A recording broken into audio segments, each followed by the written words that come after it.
Hola, amigos y amigas de Clave 45. Tenemos aquí un programa muy único, muy especial y sobre todo una de estas raras avis, una excepción a las clases de programas que hacemos. ¿Por qué? Bueno, no solamente porque cubrimos actualidad, y no nos gusta cubrir actualidad aunque lo hagamos, eh, pero también porque nos lo pidió la audiencia. Yo recibí como 5 correos individuales pidiendo que les diese la opinión sobre lo que está pasando en Ucrania. Y después se juntaron una serie de eventos. Antes de que cuente los eventos que se juntaron, voy a saludar a los contertulios que están aquí conmigo. Tenemos, como siempre, a la otra mitad de Clave 45, David Santiso. Hola, David, ¿cómo estás? Hola, aquí estamos. Y pues buscando búnker para esconderme. Buscando búnker, muy bien, muy bien, muy bien. Y acuérdate, búnker, llaves y muñeca hinchable. Y tenemos también a otro componente de Clave 45 que lo consideramos ya amigo de la casa, que es José Pérez el Inmortal.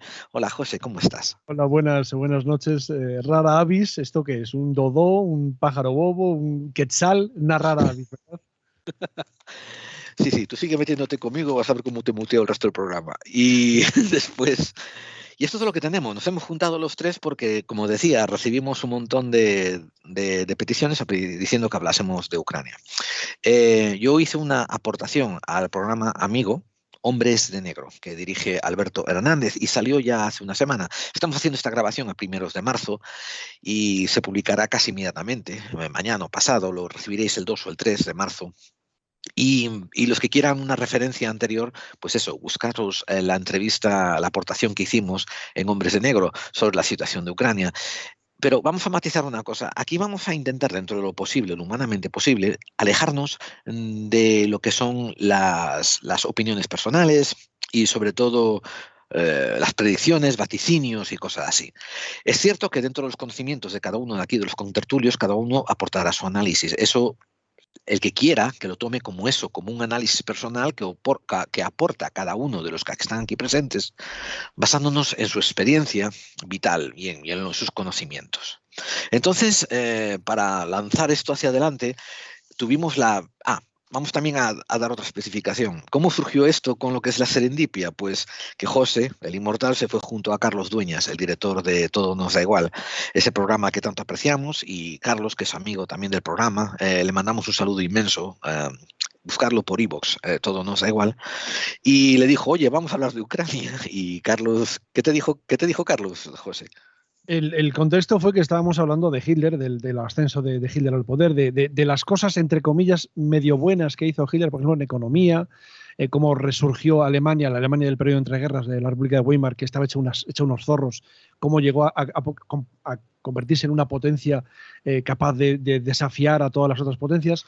Y me dice, lo que pasa es que qué pena que no podamos hablar de Ucrania y tal. Digo, no podemos hablar porque tú no quieres. Porque ahora mismo me sueltas y empiezo a decir cosas y porque dice, no, pues que eso es el contexto, este programa no es de actualidad, pero espera que hablamos con Clave 45, hablamos con Gerald y con David y seguro que, oye, y eso fue el jueves pasado, una cosa así.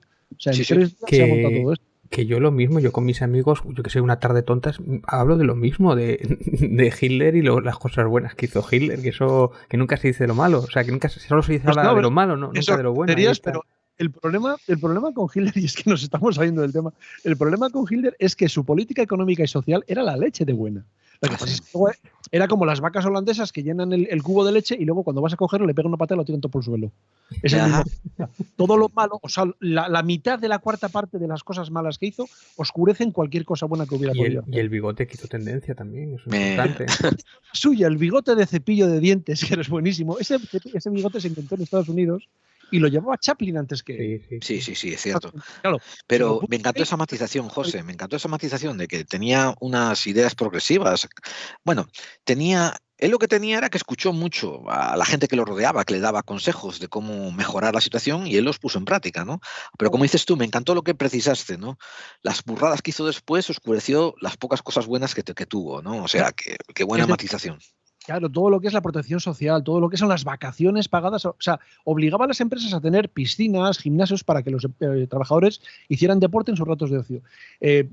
Cines al aire libre, conciertos, todo para los trabajadores. ¿Qué pasa? Que luego llegó al poder y joder la que lió. Claro, todo lo demás oscurece a la Sí, sí, vista. sí. Bueno, pero que hay que decirlo, que es porque estáis preparando un programa especial en Tondi, precisamente sobre los dictadores y la otra cara de los dictadores, ¿no? que me parece muy interesante. Me preguntó cuál era mi dictador favorito. Digo, es que hay dos, Stalin y Hitler. Pero reconozco que me hubiera gustado, y algún día tengo que hablarlo, de las mujeres de los dictadores, que a veces eran más malas que ellos. Es cierto, muy buen punto, tío. Eso se lo ofreces a Carlos y seguro que te lo levanta al vuelo, te lo digo en serio. No digas nada. Que no nos escuche nadie. Vale, bien, pues nosotros vamos a pasar al tema que nos está ocupando. Y cuando empezamos a hacer la escaleta y el diseño de este programa, porque contrario a lo que dicen las malas lenguas, nosotros tenemos un diseño y un programa, pues tú empezaste a hablar sobre lo mucho que conocías la historia de Putin, José, y lo mucho que te interesó la figura. Cuéntanos muy brevemente, ¿no? ¿Qué despertó en ti el interés sobre este personaje? Claro, fíjate, si escuchas el programa que hicimos antes de medianoche hace unos años sobre la historia de Rusia, desde la época de antes de los zares incluso, nos dimos cuenta de que los tres, Héctor, Fernando y yo, éramos muy de Putin. Éramos muy del Putin de hace 10 años. Un Putin que cogió una Unión Soviética deshilachada, o una Rusia heredera de la Unión Soviética fatal, que estaba muy mal económicamente, militarmente estaba deslavazado, todo esto, y ha conseguido más o menos mantenerlo cohesionado, tal, de aquella manera, pero éramos muy del personaje de Putin. Esa leyenda de que sí es inmortal, que no envejece, que cabalga sobre osos, o sea, nos hacía muchísima gracia, ¿verdad? Lo que pasa es que yo creo que en los últimos meses Putin ha perdido la cabeza. No es que se haya vuelto loco, pero ha perdido la perspectiva. Y ya hablaremos más tarde de eso. Bueno, pues cuéntame para la audiencia, úsame a mí como trampolín y cuéntanos un poco de dónde vino, la cronología de su ascenso, su impacto en la historia. Sabemos que nace en San Petersburgo, bueno, en aquella época se llamaba Leningrado, la ciudad de Lenin. En los años 50 nace en el 52, es decir, Stalin muere en el 53, es decir, Putin nace con Stalin vivo todavía.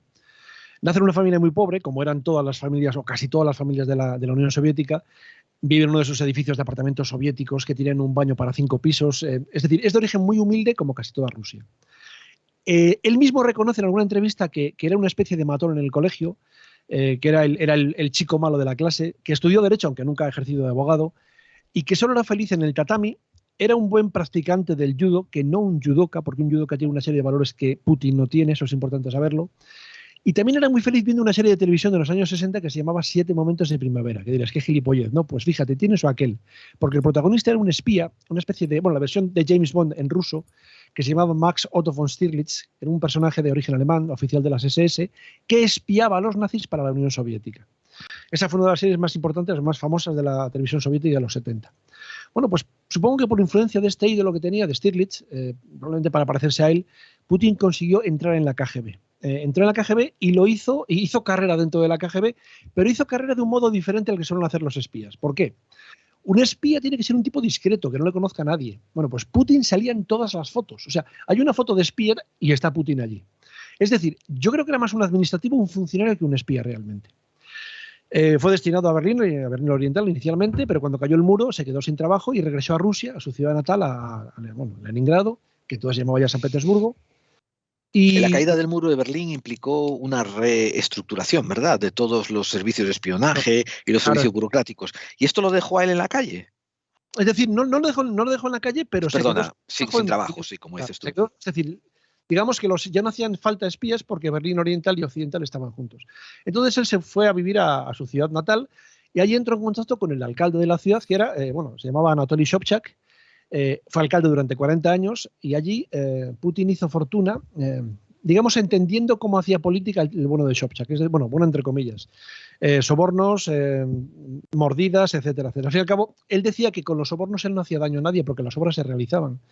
Y también entendió cómo funcionaba la democracia. Es decir, Putin reconoció que nunca había que dejar que el pueblo eligiera libremente. Había que decirles lo que tienen que elegir y si se equivocaban, había que elegir por ellos. Como buen demócrata, qué buen demócrata, sí.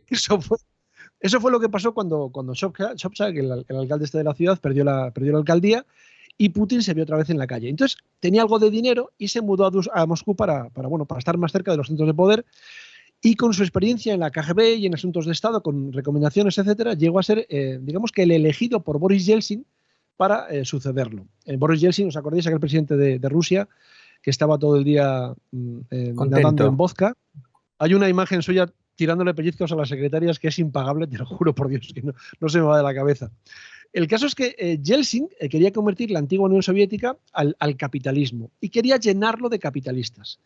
En Rusia se llaman oligarcas, es decir, entre comillas, mafiosos, para que me O entendáis. sea, una cosa, un Así momentín, José, Boris Yeltsin ya era más capitalista que comunista. Boris Yeltsin era un señor muy mayor y muy dado al vodka. Lo que sí es cierto es que la Unión Soviética, en el momento en el que dejó de ser comunista, al menos sobre el terreno, el capitalismo entró a raudal, es decir, a lo bestia. No hubo ningún límite, ningún filtro. Y mucha gente siguió siendo tan pobre como antes, pero hubo muchísima gente que hizo muchísimo dinero.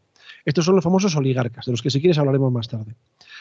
Como digo, en el año 98, Yeltsin nombra a Putin director del FSB, que es el sucesor de la KGB, el Sistema Federal de Seguridad, y después le nombra vicepresidente y luego presidente interino. Es decir, es el presidente cuando Yeltsin no está, que es casi cada tarde.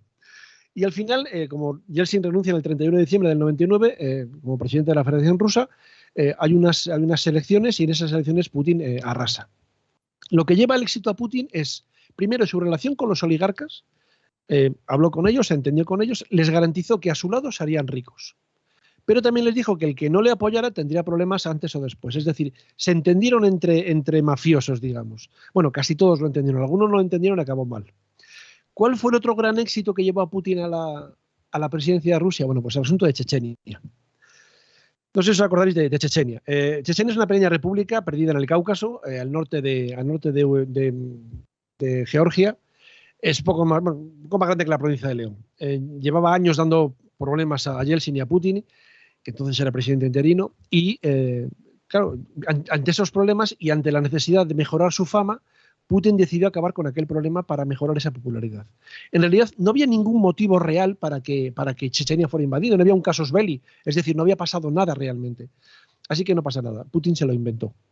Nada más llegar al Kremlin comenzó una extraña oleada de atentados en Moscú, edificios civiles con un montón de víctimas civiles, y el último de esos atentados fue, voy a decir, inexplicablemente desbaratado por la policía rusa, que detuvo a 3 hombres, detuvo a 3 terroristas que al final resultaron ser agentes del FSB, del heredero del KGB, que estaba dirigido por Putin. Claro, le preguntaron a Putin qué había pasado y él dijo que era un entrenamiento para ver cómo podían evitar ese problema, y se quedó tan pancho. Y al día siguiente, o unos días después, se puso un casco, se subió a un tanque e invadió Chechenia con las cámaras de televisión en directo. Bueno, en directo no, en diferido, porque así podían borrar lo que querían. Y cuando poco después Yeltsin renunció al poder, como digo, el 31 de diciembre del 99, nadie dijo nada de que Putin fuera el nuevo presidente, porque era prácticamente un héroe nacional, al más puro estilo de tiempos pasados. Como digo, hubo elecciones, Putin arrasó. Yo creo que fueron las primeras, hubo acusaciones de fraude, pero yo creo que fueron las primeras y únicas elecciones que Putin ganó de verdad. ¿Por qué? Porque su idea era... Esas que eran inmediatamente después del descenso de Yeltsin, esas elecciones. Exactamente. ¿Verdad? En esas elecciones Putin gana y gana bien. Además gana... Una cosa... Hubo acusaciones de fraude, pero yo creo que fueron buenas. Ahí también Rusia estaba en crisis económica, ¿no? Era cuando ya estaba la Unión Soviética en crisis y era uno de los primeros momentos de Rusia y es Putin el que empieza a levantar, el que empieza a cambiar la situación económica un poco. Sin ser apabullante... Claro, su idea era recuperar la grandeza de Rusia. Hagamos Rusia grande otra vez, como si fuera el Tito Trump de hace unos años. Pero claro, haremos grande a Rusia y yo seré el nuevo zar. Y para eso, por ejemplo, es curioso, pero recuperó toda la sintonía que había con la Iglesia Ortodoxa rusa, que durante la Unión Soviética había estado muy, muy perseguida. Y también invirtió muchísimo dinero en defensa, es decir, como Hitler en Alemania, en propaganda, como Hitler en Alemania, y en comprar voluntades. Siempre sin ninguna vergüenza, teniendo los medios de comunicación bien controlados en Rusia, y si se podía también fuera de Rusia, caso de los que ahora están tan traídos y tan llevados, Sputnik, Russia Today, etcétera. Es decir, él entendió también, como Hitler, el valor de la propaganda para crear esa figura que el pueblo ruso adoraría como si fuera un nuevo zar, digamos. Sí, pero una cosa, también empieza a arrinconar al Partido Comunista o a los comunistas, empieza como a enfrentarse a ellos, incluso a algunos empieza a meterlos en la cárcel y empieza un poco o eso viene un poco después, o... Básicamente a todo aquel que llevaba la contraria, que le ponía problemas, él lo eliminaba. Es decir, el partido de Putin era lo que decía Putin. Igual que el partido de Hitler, el NSPD, empezó siendo el Partido Nacional Socialista y acabó siendo el partido de Hitler, lo que decía Hitler, punto. En ese sentido se parecen mucho. Y quiero quiero hacer un pequeño realce sobre dos temas que has pasado muy por encima, y lo hago para la audiencia, José. El hecho de que empezó a vender orgullo nacional, empezó a vender nacionalismo. Orgullo nacional. Hiciste el paralelismo con el Tito Trump cuando dijo eso de hagamos a Rusia grande otra vez, y que Trump estaba diciendo lo de hagamos América grande otra vez y todo esto. Pero, como decías tú, engrasar las palmas apropiadas y después redirigir los beneficios del capitalismo. Como habías dicho tú, de que se había juntado con los oligarcas, ya no los dejó andar como cabras locas haciendo los negocios que hacían sin pagar los impuestos que tenían que pagar, y empezó a abrir ciertas prestaciones sociales que eran necesarias y a, ¿cómo diría yo?, a administrarlas mejor. O sea, que más beneficios de esas administraciones sociales que antes estaban supuestas a llegar al pueblo y no llegaban, ahora llegaban más. Entonces, yo me acuerdo este periodo del 2000 al 2008, más o menos, bueno, del 2000 al 2004, diría yo, en que RT, Russia Today, hacía trinquetes de prensa cada 2x3 sobre lo bien que le iba a la Rusia de Putin. Y salía una señora con una bolsa de la compra en la cabeza, modo de pañoleta, ¿no? Y que notabas que no tenía ni... O sea, que la pobre estaba más perdida que un pulpo en un garaje, que decía cosas como... Me gusta Putin porque ahora vuelve a haber un orden y la gente se porta bien y ya no hay tanto crimen y empezamos ya a deshacernos de esos maricones, por ejemplo, ¿no? Y tú te quedabas... Y Russia Today seguía publicando estas opiniones del pueblo, ¿no? De que Putin era bueno para el pueblo, pero las opiniones, cuando leías entre líneas, eran unas opiniones muy, muy... conservadoras. ¿Cómo llamarlas? Es que ya no es cuestión de conservadurismo, ¿eh? Es lo equivalente a Trump aquí en Estados Unidos cuando apeló a los rednecks, a los pobres blancos, ¿no? Que era más bien apelar a los miedos, a la ignorancia, a la xenofobia, a la homofobia, ¿no? Y esto ya lo empezó a hacer Putin, te digo, después de Yeltsin y durante un periodo de casi 6 años. Así que yo solamente quería, José, un poco enaltecer ese aspecto de él, de saber manejar la opinión pública y sobre todo manipular el populismo. Continúa tú, por favor. Claro, perdóname, una cosa. Es decir, fíjate si controlaba los medios de comunicación, que no solo tenía los medios de comunicación gubernamentales, sino que además apretaba las tuercas a los no gubernamentales. Había un magnate de los medios de comunicación, y creo que también de líneas aéreas, se llamaba Boris Berezovsky, había sido su aliado tiempo atrás, pero una vez que Putin había entrado en el juego de la política, de la alta política, digamos que había empezado a criticarle. Bueno, pues Berezovsky tuvo que exiliarse en Londres porque veía su vida peligrar. Bueno, apareció ahorcado en Londres en marzo de 2013, si no recuerdo mal. ¿Por qué? Bueno, pues porque había una serie de cosas que pasaban en Rusia que Putin no quería que se supieran fuera de Rusia. Por ejemplo, supongo que os acordáis de la tragedia en agosto de 2000 del submarino Kursk. ¿Os acordáis, verdad? Sí, yo sí. Sí, habían muerto, algo había pasado. O sea, recuérdanoslo, porque yo lo tengo muy... Un submarino soviético se hunde, joder, a 100 metros o a 60 metros, que estaba ahí. Es decir, estaba a menos profundidad de la longitud del submarino. Es decir, si el submarino estuviera vertical, la parte de arriba se vería. Fíjate si estaba poco profundo. Bueno, pues Putin tenía que ocultar algo a Occidente. No se sabe el qué. Tenía que ocultar algo. Entonces rechazó la ayuda de Occidente, que mandó bueno, creo que fueron noruegos, si no recuerdo mal, los suecos. Mandaban sus submarinos para rescatar a esta gente. Bueno, pues murieron 118 marineros soviéticos, rusos, porque Putin no quiso aceptar la ayuda de Occidente. Poco después, en 2002, os acordaréis también de la crisis de los rehenes del Teatro Dubrovka, en plena guerra con Chechenia. Sí. Fuera de lo de los rehenes. Eran un comando de chechenos, de locos, secuestró un teatro con 800 rehenes, exigían el fin de la guerra, bueno, las cosas que siempre se exigen en estos casos, y Putin dio la orden de entrar a sangre y fuego con un gas que los rusos emplearon para dormir, para adormecer a los secuestradores y también a las víctimas. Bueno, pues de los 800 rehenes murieron todos los secuestradores, y de los 800 rehenes murieron 136. ¿Qué pasa? Que ese gas nunca se dijo cuál era. Ese gas nunca se dijo cuál era porque era un secreto de Estado. Si se hubiera sabido la composición de ese gas, muchos de los intoxicados seguramente habrían sobrevivido. Pero Putin dijo que era un secreto de Estado y que no se dijera lo que era. Es decir, Putin demostró que los rusos le importaban bastante poco. Y eso Berezovsky no lo entendía. Por eso tuvo que exiliarse. O sea que aparte de tener bastante de psicópata, el orgullo nacional o el orgullo ruso, que no quería aceptar ayuda de fuera por orgullo, básicamente. O por ocultar algún tipo de secreto militar, probablemente. Dices Pero, tú lo de psicópata. Mira, eso, perdóname, David, eso surgió otro día cuando hablamos Carlos Dueñas y yo de Hitler. Una de las preguntas que Carlos me dijo es, joder, ¿Hitler estaba loco? Y yo le dije que no. Hitler no estaba loco. Hitler no era un psicópata. Es decir, si Hitler no hubiera tenido tanto poder, Hitler no hubiera sido un asesino en serie, por ejemplo.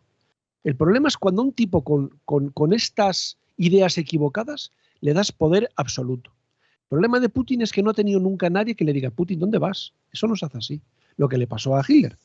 Es decir, la imagen esa de la película El hundimiento de 999, nadie le llevaba la contraria a Hitler y nadie le dice a Putin, Tito, ¿dónde vas?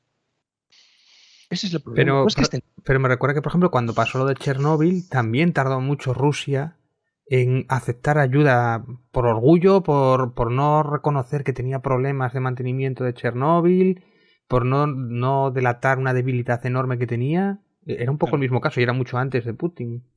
Ese fue el problema, que Putin aislaba a la Unión Soviética de Occidente porque quería que no se conocieran sus debilidades y seguramente también querría que no se conocieran sus poderes, o sea, su fuerza, dónde estaba. Es que ahora mismo que estamos hablando de lo de Berezovsky, me acabo de acordar del caso de Litvinenko. ¿Os acordáis de Litvinenko? Oleg Litvinenko, creo que era. El que le envenenaron con el polonio. Polonia, efectivamente. Eso fue en 2006. Cuéntalo brevemente, por favor. Era un agente del FSB también. A este hombre le ordenaron matar a Berezovsky. Es decir, le dieron la orden de matar a Berezovsky. Y él se negó. Dijo que él era un patriota, que él era un asesino a sueldo. Entonces, Litvinenko tuvo que huir de Rusia a Gran Bretaña. Bueno, y en Gran Bretaña fue envenenado con polonio. Pero ojo, esta vez sí que fue con las cámaras en directo. ¿Por qué? Porque no fue en Rusia, fue fuera de Rusia. Y además Putin quiso que fuera con las cámaras en directo, es decir, quiso que le envenenaran poco a poco como escarmiento para otros posibles desertores. Que fue lo que pasó, si os acordáis también, con Ana Politkovskaya, que era una periodista, amiga de... Correcto. De un espía que se llamaba Skripal también, que fue asesinado también y que fue acribillada a balazos en su casa de Moscú sin que nunca supiera ni quién ni cómo. Es decir, los pocos opositores a la política de Putin estuvieran donde estuvieran, acababan mal. Es decir, es lo de Pablo Escobar, de plata o plomo. O Stalin, ¿no? Un poco, pero bien hecho, más que un trabajo impecable. Es decir, porque el servicio secreto no dejaba nada suelto, no dejaba pistas, no hacía chapuzas, lo hacía muy bien. Las diferencias están en los contextos políticos de su momento. Stalin vivía en una dictadura totalitaria, partidista, me refiero, y se admitía. Mientras que Putin tiene que vivir dentro de los consensos democráticos y tener que balancearse en los columpios, ¿no? de la opinión pública, de la opinión extranjera y sobre todo no hacer que parezca que en Rusia hay un sistema autoritario, porque eso daría pie a que muchos intentaran desbancarlo. Entonces tiene que jugar dentro de los parámetros que son democráticos o semidemocráticos. Pero yo, por ejemplo, lo comparo con los servicios secretos de aquí de España. Cuando traen al Polisario y se entera todo el mundo, eso a Rusia normalmente no le pasaba. Eso me refiero, que hay un abismo. No se pueden comparar. En España puedes decirlo. En Rusia se te ocurre hacer una cosa de estas y hasta luego. Tiene razón Gerard en lo que dijo de que Rusia es una dictadura. Es que siempre ha sido una dictadura. Stalin hizo barbaridades. Cuando murió Stalin, el Politburó se reunió en una reunión, bueno, esas reuniones inmensas de jerarcas que había, y yo no sé si fue su sucesor el que empezó a decir que Stalin había hecho esto, había hecho aquello, había hecho lo de más allá, había hecho tal, y en un momento dado alguien entre el público, que igual había allí 500, 600, 700 personas, dijo, ¿y si era Stalin tan malo, por qué nunca dijimos nada? Perdón, ¿por qué nunca hicimos nada? Entonces, el que estaba en el podio, yo no sé si era Brezhnev, igual me equivoco, dijo, a ver, ¿quién ha dicho eso? Y claro, todo el mundo callado. Y dijo, por eso nunca dijimos nada, nunca hicimos nada, porque no tuvimos huevos. Con Putin pasa lo mismo. Cualquiera que diga algo, fíjate, ¿por qué Putin? Las trampas son lo suyo. Las trampas, por ejemplo, en el tema de cómo accede al poder y cómo se mantiene para siempre en el poder. Permíteme que lo explique un poquito, Gerald. Es decir, cuando Putin llega al poder, hay un mandato máximo de 8 años para un presidente. Efectivamente, él está del 2000 al 2008, me parece que es. En el 2008 se descojona de todos, pone a su vicepresidente de presidente, él se pone de vicepresidente, presidente en la sombra, por supuesto, 4 años más hasta que se puede volver a presentar, vuelve a ganar, por supuesto, y pone a Medvedev de vicepresidente y él de presidente. Y después cambia la Constitución sin ningún tipo de vergüenza ni nada para poder seguir presidente hasta el 2036. 2036 Putin tendrá 85 añazos. Llevará 35, 36 en el poder. Seguirá aparentando los 50. Bueno, pero ahí hay una importancia, ¿no? Lo que tú dices, que ganó las elecciones, pero en una de esas se sabe que estafó en las elecciones, que había ganado el Partido Comunista y él hizo trampa y se nombró a sí mismo como que sí, que había ganado y nadie le llevó la contraria, claro, y eliminó completamente el Partido Comunista prácticamente como rival y ahí se ha quedado. Él está gobernando Rusia como un dictador, porque es lo que es un dictador, y se rodea de... vamos a ver, es muy bueno el ejemplo de... El otro día Pedro Sánchez llamó a Putin sátrapa. Yo creo que Pedro Sánchez no sabe lo que es un sátrapa. Vamos a ver, un sátrapa era un gobernador de una satrapía, de una comarca, digamos, de un reino adyacente a los persas, que estaba bajo las órdenes del rey persa, ¿no? De Darío, de Cambises, de Jerjes, etc.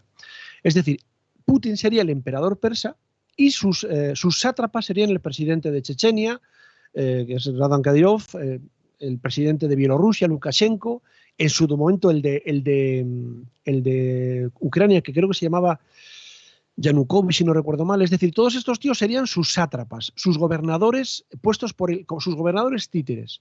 Claro, ¿cómo va un títere a decir a alguien, a su manejador, a su maestro de marionetas, le va a decir que no está haciendo algo bien? Ese es el problema, que es un dictador total y absoluto. Nadie le diga la contraria. Mira, en este contexto abrimos un mini debate de 5 minutos o menos, si hace falta, ¿no? Preguntándonos si Putin es comunista o es de extrema derecha o es un centrista moderado o qué carajo es. Intentamos hacer ese juego de definiciones, a ver cómo nos sale. Yo lo tengo clarísimo, es de extrema derecha y es un conservador y de hecho es homófobo y es un nacionalista, o sea, de libro. Y de hecho, aquí en Vox ese era la imagen que tenía Santiago Abascal, era como su imagen a lo que quería parecerse, ¿no? Esas fotos que se hacía a caballo y poco más, casi matando osos también, y además recibiendo dinero de Hazte Oír a través de Rusia, que subvencionaba Vox. Era lo que se quería parecer, y de hecho tenían sus enlaces y sus contactos, ¿no? Y después Bolsonaro también es otro que los apoyaba, hasta Trump era como su amigo más afín, ¿no? El único que es Maduro es el único que es así, que es de la otra cuerda, aunque bueno, no sé si es que se ha dado 2 o 3 cuerdas, que era Maduro el que también lo ha apoyado, pero vamos, en general es extrema derecha. Yo no tengo, de comunista no tenía nada, de hecho los apartó al partido, le engañó, lo estafó con las elecciones y a los comunistas los apartó. O sea que... Y de hecho ha hecho debate, ha hecho varias declaraciones protestando, o sea, criticando a Lenin, ¿no? Cuando en la Primera Guerra Mundial pactó con los alemanes cediendo tanto terreno, ¿no? Como que Lenin era un cagao y tal. O sea, insultó de alguna manera el legado comunista que había dejado Lenin, ¿no? O sea, que de comunista nanay. O sea, que este tío es un extremista de derecha, vamos, de toda la vida. No sé si estáis de acuerdo. Si me permites, no voy a estar de acuerdo contigo, pero sí voy a estar de acuerdo contigo. Vamos a ver. Yo creo que, ahí está, yo creo que Putin fue comunista, fue educado en un sistema comunista, heredó una Rusia comunista y la pasó al capitalismo y se pasó de frenada. Es decir, Putin no es ni de derechas ni de izquierdas, Putin es de Putin. Hitler no era ni de izquierdas ni de derechas. El otro día debatía yo con un amigo y le decía, joder, que Hitler no era de izquierdas. ¿Cómo que no? Partido Nacional Socialista. Digo, pero que no tiene nada que ver. Hitler era de Hitler, punto. ¿Qué decía Franco? Cuando le preguntó no sé quién, dijo, usted haga como yo, no se meta en política. Franco era de Franco, punto. Y ya está. Era claro, franquista, Franco era franquista. Los de Vox le han cogido como símbolo. Claro, no han cogido como símbolo, han cogido sus símbolos. Es decir, esa imagen de tipo duro, de tipo inmortal, ¿verdad? Solo puede quedar uno. Esa es la imagen que funciona. Pero lo curioso es que en España le han defendido y han atacado a la OTAN los partidos de izquierdas y de extrema izquierda. Lo curioso es que en España es de los pocos países, junto con Hungría, si no recuerdo mal, de la Unión Europea, que no ha mandado armas a Ucrania. Bulgaria. No, Hungría, bueno, no sé, el que ha sido, es porque tiene ahí 100.000 Sí, me informé ahora antes del programa y era Bulgaria el único que se mantuvo. ¿Por qué motivo? Entonces, y luego cuando te das cuenta de quiénes son sus socios, efectivamente son Venezuela, Irán, etcétera. Y también Brasil. ¿Por qué Brasil? Porque hay otro dictador. Es que no os dais cuenta de que entre dictadores, yo creo que hay un club en algún sitio donde los dictadores quedan para tomar café y hablan de sus cosas, porque es que si no nos... Y te voy a corregir una cosa, José, o sea, con buena intención, te la voy a corregir, que usaste el término dictador, pero yo afinaría más hablando de los totalitaristas. Porque vamos, a final de cuentas, como dice José, no se trata de izquierdas ni derechas, se trata de lo que se haga por mis huevos morenos, lo que me dé la gana a mí, lo que me beneficie a mí, lo que vaya en mi línea. Y si mañana el comunismo va mejor, nos hacemos comunistas. Y si mañana el marxismo va mejor, nos hacemos marxistas. Y si pasado tenemos que hacernos del Opus Dei, vamos al Opus Dei y todos con sayo a rezar. Bueno, pero una cosa, a ver, Bolsonaro en teoría ganó unas elecciones, aunque esto es meterse en otro debate, y Maduro también había ganado unas elecciones, no son propiamente dichos, no son propiamente dictadores, o sea, otra cosa es que sean lo que sean. Lo acaba de decir José, y Hitler ganó elecciones y Mussolini ganó elecciones. Efectivamente. No así Franco, no ganó ninguna elección. No, ni Franco ni el japonés Ito, pero... Ni el presidente, o sea, ni el dictador de Salazar, el de Portugal. Es decir, a la dictadura se puede llegar de muy diferentes maneras. Desde luego que sí. Y lo importante es lo que hagas cuando estás allí. Es decir, y nadie te dice que no, eres un dictador. Si no José, sigue, sigue, por favor. Si nadie te dice que no... Si no hay una separación de poderes que te limite, te estás convirtiendo en un dictador. No solamente separación, balance de poderes, balance, donde haya otros que te contrasten, ¿verdad? Claro. Bueno, pero lo que te iba a comentar es que por lo general tiene que haber unos sistemas económicos sociales para permitir que haya este tipo de totalitarismo. Y yo cuando analizo, por ejemplo, ¿no?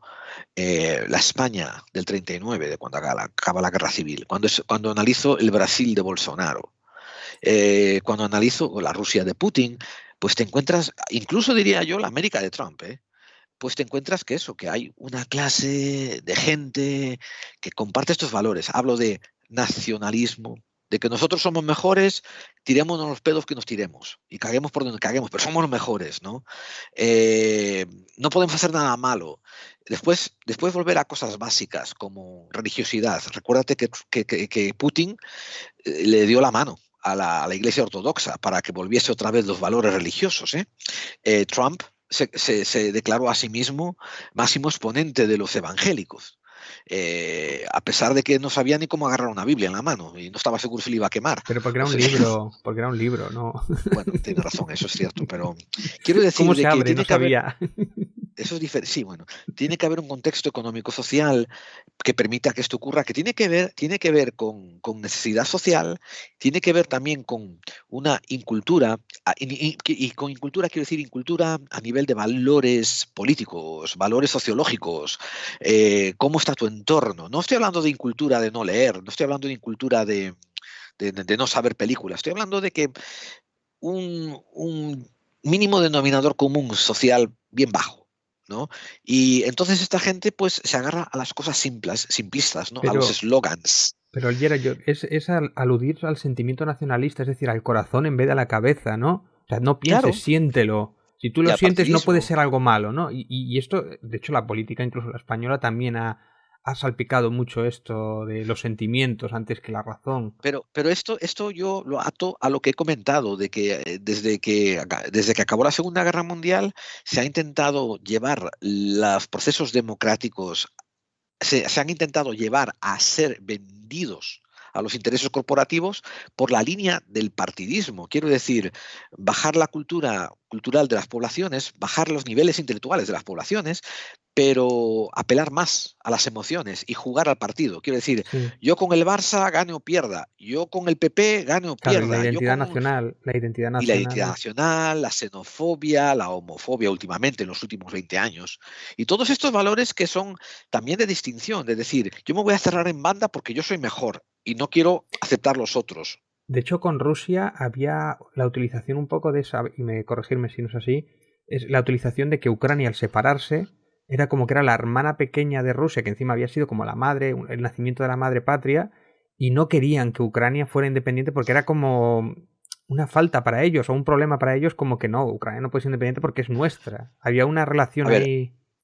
Antes de ir ahí, voy a hacer un resumen diciendo que nos hemos puesto de acuerdo ya que hemos acabado la discusión esa de que Putin es de Putin, como todos los totalitaristas son de sus huevos, y allá ellos, y que no te metas con ellos. Pero voy a tocar base lo que acabas de decir, David. José, permíteme hacer una mínima exposición de un minutito o dos sobre un tema que tocamos en Clave 45 en el episodio 87. Se llamó, a ver, no me acuerdo, lo tengo por aquí, se llamó, a ver, David, ¿lo puedes mirar tú el episodio 87? Sí, espérate, tengo aquí 40.000 ventanas. Vale, pues déjalo correr. Tenía algo que ver con la conspiración del capitalismo y el comunismo. El episodio es el 87, amigos, así que irlos a buscar. Ahí está, conspiración, el comunismo y el capitalismo del siglo XX. Y en este capítulo yo recabé una cantidad larga, grande, de declaraciones de diferentes funcionarios de bancos supranacionales. Quiero decir, por ejemplo, los foros mundiales, empresas de crédito internacional y cosas así.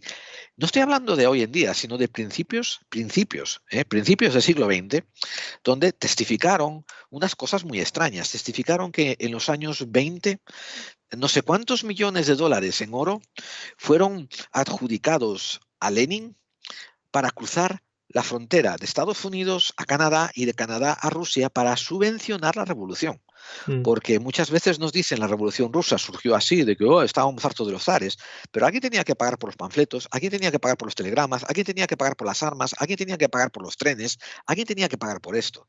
Pues resulta que financieros de bancos internacionales en sus memorias empezaron a hacer extractos, declarando todos en comunidad como ellos pertenecieron a un grupo que financió en oro a estos revolucionarios. Estos revolucionarios que fueron detenidos en la frontera de Canadá y tuvo que venir no sé si no un ministro, sino ¿cómo se llama? Un embajador estadounidense a decir, déjalos pasar que esto está arreglado. Entonces, a través de Canadá llegaron a Rusia y en Rusia financiaron lo que es la revolución bolchevique, pero con dinero del fondo capitalista. Y tú te quedas rascándote la cabeza diciendo, hostia, ¿cómo los banqueros van a financiar un comunismo bolchevique? Bueno, porque es uno de los principios heglerianos de la dicotomía. Financias a la derecha y financias a la izquierda. Y tienes a las dos controladas. Esto es como cuando venden camisetas del Che, ¿no? Es un poco sí, lo claro. mismo. Sí, vendes una camiseta del Che y en el puesto al lado vendes una de Trump. O sea, si no te compran una, te compran la otra. Pero es el capitalismo que acaba asimilando hasta toda la cultura anticapitalista y lo vende igualmente. Y ahora una cuestión más. Mira, resulta que se parecen tanto Hitler y Putin. Fíjate, Hitler tenía esos mítines que daba con ese parafernalia, con esos mítines de miles de personas. Eso cuesta un dinero. Todas las marchas, los uniformes, que por cierto diseñaba Hugo Boss, o sea, no andábamos con tonterías. Sí, qué elegantes los nazis siempre, muy elegantes. Todo esto costaba dinero. ¿De dónde sacaba Hitler su dinero si Hitler no era de familia adinerada, ni mucho menos? De la banca. Su partido, claro, pero no solo de la banca alemana. La banca, o sea, los ricos alemanes entendían que con la República de Weimar no iban a ningún sitio y veían que Hitler podía darles aquello que Weimar no podía darles. Pero sobre todo le llegaba dinero del extranjero, por ejemplo, de Henry Ford. Henry Ford, que era otro conocido antisemita, creo que escribió un libro que se llamaba El Judío Internacional, si no recuerdo mal, aunque es verdad que está basado en los protocolos de los sabios de Sion. Exactamente. Los protocolos de Sion, que son una mentira inventada por la ojrana zarista, todo el mundo lo sabe y todo el mundo se lo cree. Es una cosa curiosísima. Bueno, pues es verdad que al final de la Segunda Guerra Mundial, digamos que Ford reconoció que se había equivocado, que el antisemitismo no tenía razón, pero mandó dinero al Partido Nacional Socialista Alemán para que Hitler llegara al poder. Es decir, nosotros hicimos un programa entero hablando sobre la financiación de Hitler y cómo el Banco de Pagos Internacional, que surgió después, su predecesor había financiado también a Hitler y a toda la camarilla financiera del partido nazi. O sea, la banca internacional estaba interesada en tener un foco nacionalista de derechas y un foco izquierda en el foco oriental. Por eso ellos mismos crearon al grupo nazi y al grupo ruso, o sea, al grupo bolchevique comunista. Lo que sí yo venía a recordar es que esto ya estaba en cama desde los años 40, incluso antes probablemente. Por eso no nos tiene que extrañar el decir de aquellos barros estos lodos. Quiero decir, el que vemos ahora el conflicto que está ocurriendo, ¿no?, con Putin intentando salirse de madre y que se ha saltado el permiso de los que de verdad se importan, que es la banca internacional, y que ahora le están golpeando como si fuese el punching bag, el saco de boxeo de toda la banca internacional. O sea, no olvidemos esta conexión. Yo solo quería añadir antes de medianoche que tú hablaste largo y tendido sobre los protocolos de Sion y las mentiras de los protocolos de Sion, si no me equivoco. Es que fue una mentira bastante bien montada en aquellos tiempos por la policía secreta del zar de Nicolás. El problema es que con el correr del tiempo se ha descubierto cómo se creó, quién lo creó, de dónde sacó las ideas y tal, pero el daño ya estaba hecho, porque esa mentira está repetida en muchos sitios, mucha gente se la cree, sobre todo países musulmanes. Tú llegas al aeropuerto, yo no sé si era en Siria. Y en YouTube hay miles de vídeos. No, pero allí hay un ejemplar de los protocolos de los sabios de Sion en el aeropuerto, allí en una vitrina puesta, y cuando tú se te ocurre decir que eso es una mentira, pues lo mismo lo pasas mal y tienes que volverte para España. Es decir, que es una mentira, de las mentiras, no voy a decir mejor orquestadas, pero sí mejor difundida, porque la gente se lo cree. Para su momento estuvo muy bien orquestada, para su momento, para su creación. Los medios que tenía. Bestseller. Pero además, fíjate, toda la imagen que tenemos de los judíos, esa gente frotándose siempre las manos como si fueran avariciosos. Sí, con la nariz aguileña como si fueran mosquitos y todo este rollo y todo, los tirabuzones.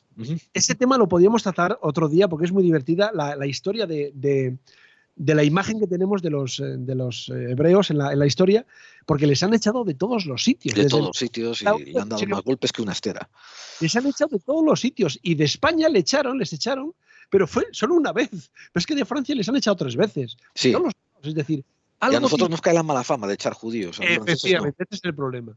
Pero nosotros nos comemos todo. Seguimos. José, sí, para meternos hacia Ucrania. José, tú nos ibas a hablar un poco de la creación de Ucrania por Lenin. Ya lo apuntó hace un momentito David, diciendo que Ucrania no era la prima pequeña de Rusia, sino que era la madre de Rusia. Vamos a ver, los rusos y los ucranianos tienen el mismo origen. El origen de los dos son los rus, los descendientes de los varegos, aquellos varegos escandinavos, aquellos vikingos, digamos, que se emplearon como mercenarios, como guardia personal de los emperadores de Bizancio, que fundaron la ciudad de Kiev. Fundaron la ciudad de Kiev, es decir, no fundaron Moscú, fundaron Kiev. Uno de los fundadores, eran 3 hermanos, y el mayor se llamaba Kiji. Bueno, pues la ciudad se llamó por él Kiev, la ciudad de Kiev. Ucrania fue el primer estado eslavo que hubo en Europa. Moscú no existía. Los soberanos eslavos se llamaban pues reyes de Polonia, príncipes de Estonia, grandes duques de Finlandia, de Lituania, y los zares eran zares de Kiev. Es decir, Ucrania era el germen del futuro imperio ruso. De hecho, siempre se ha considerado a Ucrania, como digo, como el lugar de nacimiento de Rusia, no de la URSS. La URSS nace, la revolución estalla en Petrogrado, posteriormente Leningrado, ahora San Petersburgo, es decir, la manía de cambiar las ciudades cada poco, por cierto, la patria de Putin.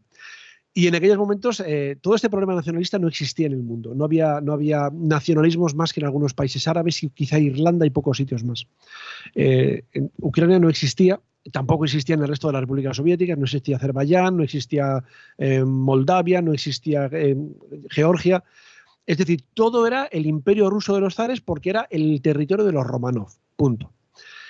Poco después de llegar al poder, en noviembre del 17, Vladimir Ilich Ulyanov, Lenin, comenzó a hablar de un tema muy de actualidad últimamente, que es el derecho de autodeterminación de los pueblos, siempre dentro del imperio ruso, ¿vale? Es decir, tenía que haber una autodeterminación que llevara a las diferentes identidades que no tenían conciencia de su existencia a crear diferentes nacionalidades, diferentes repúblicas, que luego se unieran a la mayor de todas esas repúblicas, que era la SFSR, la República Socialista Federativa Soviética Rusa, es decir, el germen de la URSS.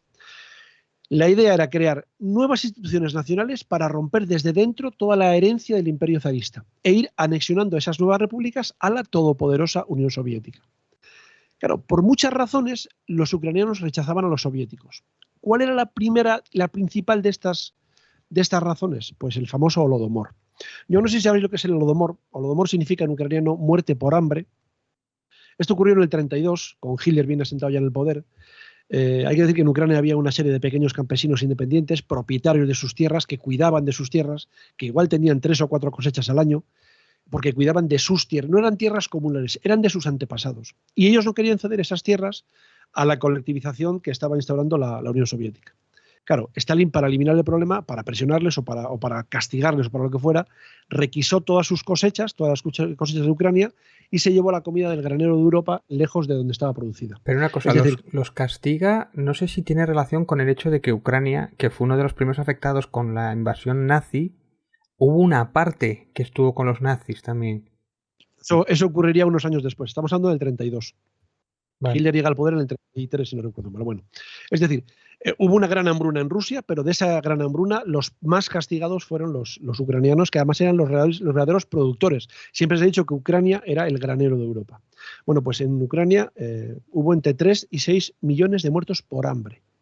Fíjate lo que te estoy diciendo. No gaseados, no, por hambre. Stalin instauró una ley, la ley de las 3 espigas, que era que al que recogiera más de 3 espigas de trigo del suelo, de lo que caía de los carros, le enviaban a un gulag 3 espigas.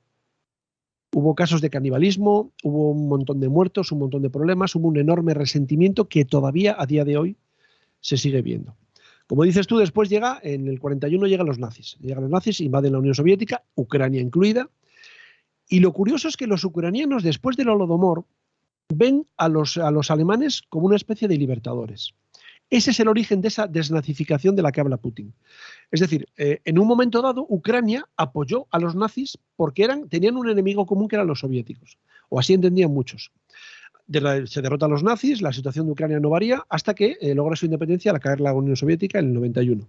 Es decir, Ucrania en el 17 no existía, existe en el 91, como consecuencia de esa política de la que Lenin trató de eliminar el problema del zarismo. Y además nace con un territorio enorme.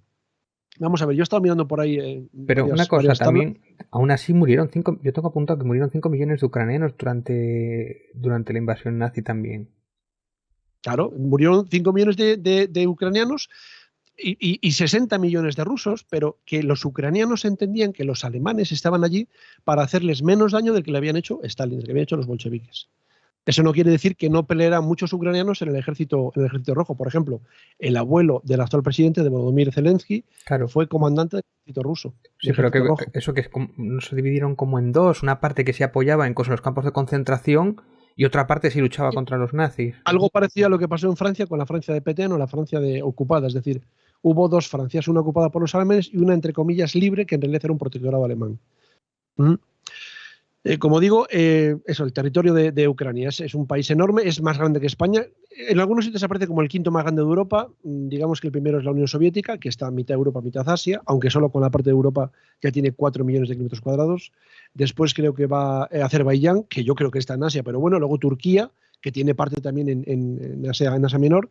Luego llega Francia y luego llega Ucrania justo antes que España. Tiene unos 600.000 kilómetros cuadrados y una población de 40 millones de habitantes. Es decir, un país importante dentro de lo que es Europa. Y además es un país dividido, porque está dividido entre población netamente ucraniana y población de origen ruso. Población establecida sobre todo en el sureste del país, en la zona de Crimea, de la península de Crimea, y en las repúblicas del Donbass. En Crimea, ¿por qué? Porque en Crimea no era parte de Ucrania hasta el 54, hasta que se la entregaron a Ucrania para controlar mejor el mar de Azov y el mar Negro. Es decir, un problema muy parecido al que hay en Cataluña, por ejemplo. El ucraniano es la lengua materna de aproximadamente el 45-50% de los ucranianos. El resto son rusoparlantes, con la diferencia de que allí todo el mundo es bilingüe. Lo que he dicho antes, el caso del presidente el presidente Zelensky, que es de origen ruso, porque su abuelo fue comandante del Ejército Rojo en la Segunda Guerra Mundial. En 2010, el hombre del que hablé antes, Viktor Yanukovych, se convierte en presidente del país, siempre bajo el patrocinio de Putin, por supuesto, y en ese momento copian la forma de hacer las cosas de Rusia, es decir, la corrupción campa a sus anchas, como ya lo estaba haciendo en Rusia, los oligarcas, etc. Yanukovych encarcela a la mayor parte de sus opositores, por ejemplo, a Yulia Timoshenko, que fue la líder del segundo partido más votado. De esa manera se hacía política en Rusia y eso fue lo que copió Ucrania. Pero lo curioso es que la economía ucraniana es un país tan potente que la economía ucraniana despegó y comenzó a haber una serie de conversaciones para la entrada futura entre comillas, de Ucrania en la Unión Europea. Había que hacer reformas, había que llevar a presos políticos, etcétera. Pero bueno, había un inicio y había un camino, una hoja de ruta. Lo que pasa es que en el último momento el presidente, por consejo de Putin, por supuesto, congeló la entrada del país en la Unión Europea. Putin le prometió ayudar económicamente a Ucrania y así no necesitaría entrar en la Unión Europea. Esa ayuda nunca llegó porque Ucrania realmente miraba más hacia el oeste que hacia el este. No olvidemos ese resentimiento que hay hacia los rusos por el tema del Holodomor. Entonces, esa negativa de entrada en la Unión Europea llevó a que hubiera un montón de disturbios en el país que culminaron con una revuelta conocida como el Euromaidán. El Maidán es la plaza principal de Kiev, la plaza de la independencia, si no recuerdo mal. Sí, pero bueno, entonces, ahí es cuando también están estos nazis o estos grupos militares. Te cuento. En ese momento, Yanukovych tiene que salir del país y refugiarse en Rusia porque, bueno, allí no puede vivir. En esas protestas hay como 200 víctimas mortales. Es decir, fueron unas revueltas bastante cruentas. Y como dices tú, en ese momento aparecen esas milicias paramilitares de carácter nacionalista, algunas sí de extrema derecha, no todas, pero sobre todo nacionalistas, que se enfrentan a las brigadas prorrusas que había creado Yanukovych con dinero de Moscú. Curiosamente hay un personaje del que no se habla nada y sería muy interesante hablar, que es Stepan Bandera. Bandera, un apellido muy español, pero él no era español, había nacido en el Imperio Austrohúngaro, bueno, en Galicia, pero no Galicia de Galicia, la de Feijóo, Galicia la de Ucrania. Y él se había enfrentado primero a los bolcheviques con apoyo de los alemanes de Hitler, luego ayudó a combatir a los alemanes de Hitler porque le habían desilusionado, es decir, fue encarcelado. Es una especie, permíteme la comparación con el Che Guevara ucraniano, es decir, un personaje cuya cara está en muchas camisetas, en muchas banderas. Un héroe nacional, pero de ala un poco... No, olvídate lo de extrema derecha. Es decir, yo no sé si te das cuenta de que la imagen del Che Guevara la llevan muchos homosexuales en camisetas y el Che Guevara aborrecía a los homosexuales y hablaba siempre de ponerlos a trabajar. Es decir, olvídate de las ideas de uno, quédate con el símbolo. Bueno, pero es ultranacionalista, sí, y tiene una historia sangrienta, ¿no? Que colaboró con las tropas hitlerianas durante la Segunda Guerra Mundial. Un terrorista que mató gente, etcétera, pero se le cogió como una especie de imagen o de símbolo de la liberación de Ucrania con respecto a los rusos. En las manifestaciones que ha habido hace unos meses en Ucrania, sobre todo en la zona este, aparecieron algunas banderas con su valga la redundancia, con la imagen de bandera. Por eso se le asocia a partidos de ultraderecha, que no digo que no haya. Es decir, por supuesto que nazis, hay partidos de ultraderecha. Bueno, más que derecha, nazis. ¿No? La Guardia Nacional Ucraniana, el batallón Nartov, yo tengo aquí apuntado, el Pravi Sector, que son claramente nazis, que aquí un poco en la prensa española se les ha blanqueado, incluso haciéndoles entrevistas. Es decir, si no eres nazi no te dejan entrar en el batallón, ¿no? Te piden el carnet de nazi o algo así. ¿Sabes qué pasa? Que y dentro del ejército ucraniano, que están... En Ucrania no hay ningún partido nazi en el gobierno, en el Parlamento. Dice que tienen solo un 2% de representación o algo así dentro del Congreso, o menos del 2%. Aquí igual tenemos más. Eso es la fuerza nueva de Blas Piñar, ¿sabes cómo te digo? O sea, sí. Ahora mismo se habla de Vox como partido de extrema derecha, pero en España hay partidos de extrema derecha de los de antes, Fuerza Nueva, Falange y todo eso, y apenas tienen representación política. Es decir, Bandera es un ídolo de todo el mundo, de todos los nacionalistas ucranianos y también de la ultraderecha, pero no especialmente de la ultraderecha. ¿Me entiendes lo que te quiero decir? Uh-huh. Bueno, el caso es que Yanukovych huye, hay nuevas elecciones y los opositores se hacen con el poder, forman un gobierno, Rusia lo reconoce, que eso es importante, aunque sea con la boca pequeña, y aparentemente el problema se acaba. Pero un segundo, José, ¿es un golpe de Estado? ¿El qué? Al obligar al presidente a marcharse del país. Claro, es que yo según la fuente es como que por presión popular se va. Bueno, es un golpe de Estado. No, pero vamos a ver, el golpe de Estado lo da el pueblo. El pueblo hace una revolución y la revolución hace que haya unas nuevas elecciones. Hay unas nuevas elecciones y en esas elecciones, con control internacional y todo, sale un gobierno y Rusia lo reconoce. Es decir, Rusia dice, vale, acepto ese gobierno. También porque le interesaba. Lo que pasa es que en el sureste, en la zona de Crimea, la zona del Donbass, fue diferente. En aquella zona prorrusa, la mayoría rusa era aplastante. Aparecen pequeños grupos paramilitares bien armados por Rusia que se hacen con el poder en un golpe de Estado. De hecho, retiran las banderas de Ucrania y ponen las banderas de Rusia, que ahí siguen todavía, y se convoca un referéndum de autodeterminación, un referéndum ilegal, pero de autodeterminación, en el que vota el 80% de la población y Rusia gana con casi el 100% de los votos. Es decir, la idea de que aquella zona es prorrusa tiene su razón de ser. Otra cosa es cómo lo consigue. Por supuesto, hay acusaciones de fraude, protestas, lo que tú quieras. De hecho, Occidente no reconoce ese referéndum. Pero sí es verdad que estamos hablando de unas zonas que siempre han sido rusas, nunca han sido ucranianas. Que son los mismos grupos que hemos dicho antes, la Guardia Nacional Ucraniana, el batallón Azov, que son neonazis, con esos grupos que hicieron que tienen esa frontera. Estos son los que estaban de la parte ucraniana. Lo que yo te hablo es de la parte rusa. Ellos que eran unos paramilitares. Vale. Exactamente. Bueno, como sea, el ejército ucraniano no es capaz de controlar el país. Hay un montón de enfrentamientos armados. La situación es de guerra prácticamente. Las potencias europeas tratan de rebajar la tensión. Yo creo que al final del 2014 os acordáis de que la guerra se estabiliza más o menos y hay un incidente, se derriba un avión por milicias prorrusas de un avión de las líneas aéreas Malaysia Airlines, si no recuerdo mal, hubo como 300 muertos. Es decir, en ese momento las potencias europeas, digamos que levantaron un poco la voz y el frente se estabilizó. ¿Cuál es el resultado de todo esto? Bueno, pues que si Putin tiene problemas internos, emplea el conflicto con Ucrania para ganar popularidad. Y lo mismo ocurre cuando hay elecciones en Ucrania. En Ucrania, el presidente de Ucrania, es decir, los candidatos de Ucrania agitan el fantasma del separatismo cuando ven que van a perder poder. Pero lo curioso es que la OTAN o la Unión Europea nunca se han implicado físicamente en este conflicto. Es decir, ellos nunca han dicho nada, o nunca han hecho nada, mejor dicho. Otra cosa es lo que puedan decir, pero nunca han dicho nada. Y hace unos días, pues todo estalla, se produce... Espérate, excepto, etcétera, pero tenían un precedente, que esto es problemático para mí desde un punto de vista ético, ¿no? El precedente está en que en el 2008, estos son casi 6 años antes de que empiece a hacer el separatismo en Donbass. En el 2008, Ucrania hace una petición formal de ingresar en la OTAN y no se la aceptan de inmediato. Y la ponen en el club de los ¿cómo se llama? De los sidekicks, de los del banquillo. Aspirantes, ¿o qué? Aspirantes, sí, los ponen en un club de aspirantes a entrar en la OTAN, porque había un montón de lenguaje dentro de sus estamentos de incorporación para la OTAN que parecía que entraba en conflicto con permitir a alguien como Ucrania, un país como Ucrania, ¿no?, que ingresara en la OTAN de pleno derecho. Pero abrieron una comisión, como decías tú, David, de aspirantes, y lo dejaron ahí sentado. Y después empezaron todos estos problemas. 6 años después empezó el problema de Donbass. Gerald, ¿no fue primero querer entrar en Europa, en la Unión Europea, y después ya se vería si era la OTAN? Eso no tengo información. José, ¿tienes información tú?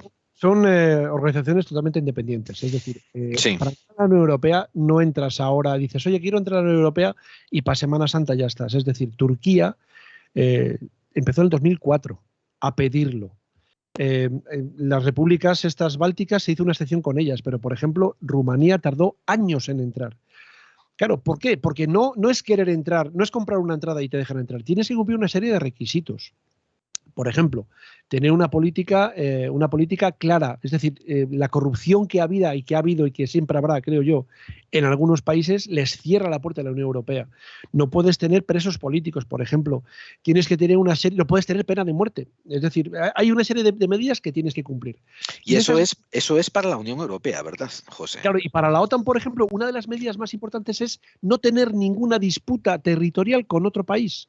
¿Vale? Entonces, ese es el problema, es decir, Ucrania nunca hubiera entrado en la OTAN y probablemente hasta 2030 y tantos no hubiera entrado en la Unión Europea. Ahora después de esto no lo tengo tan claro. Igual no, es que yo tenía una información aquí, José, y de que les crearon una comisión separada, MTA, que le llamaban, que era algo así como Military Allies, no sé qué, que básicamente era una subdivisión, no era completamente entrado en la OTAN, pero te dejaban de banquillo, y ahí era donde estaban considerando permitir a países como Ucrania que se adhiriesen a la OTAN como allegados, pero no era una plena admisión.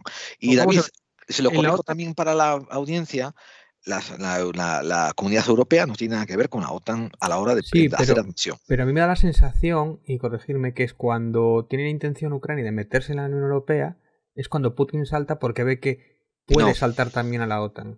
No, es cuando hace la petición a la OTAN y la OTAN crea esta comisión de los del banquillo, donde meterían de segundones a estos países, que ahí a Putin le cae mal, porque todo este tiempo Ucrania está siendo usada como un país cojín, un país de almohada para separar al este del oeste. Claro, que ahí es donde también salta de otra manera, ¿no? El hecho de que la OTAN se vaya acercando a las fronteras de Rusia y Rusia no quiere permitir de ninguna manera que la OTAN toque con sus fronteras. por el tema de los misiles, ¿no? De que no quiere que los misiles estén cerca de su frontera porque no le da tiempo a Rusia a saltar sus contramedidas.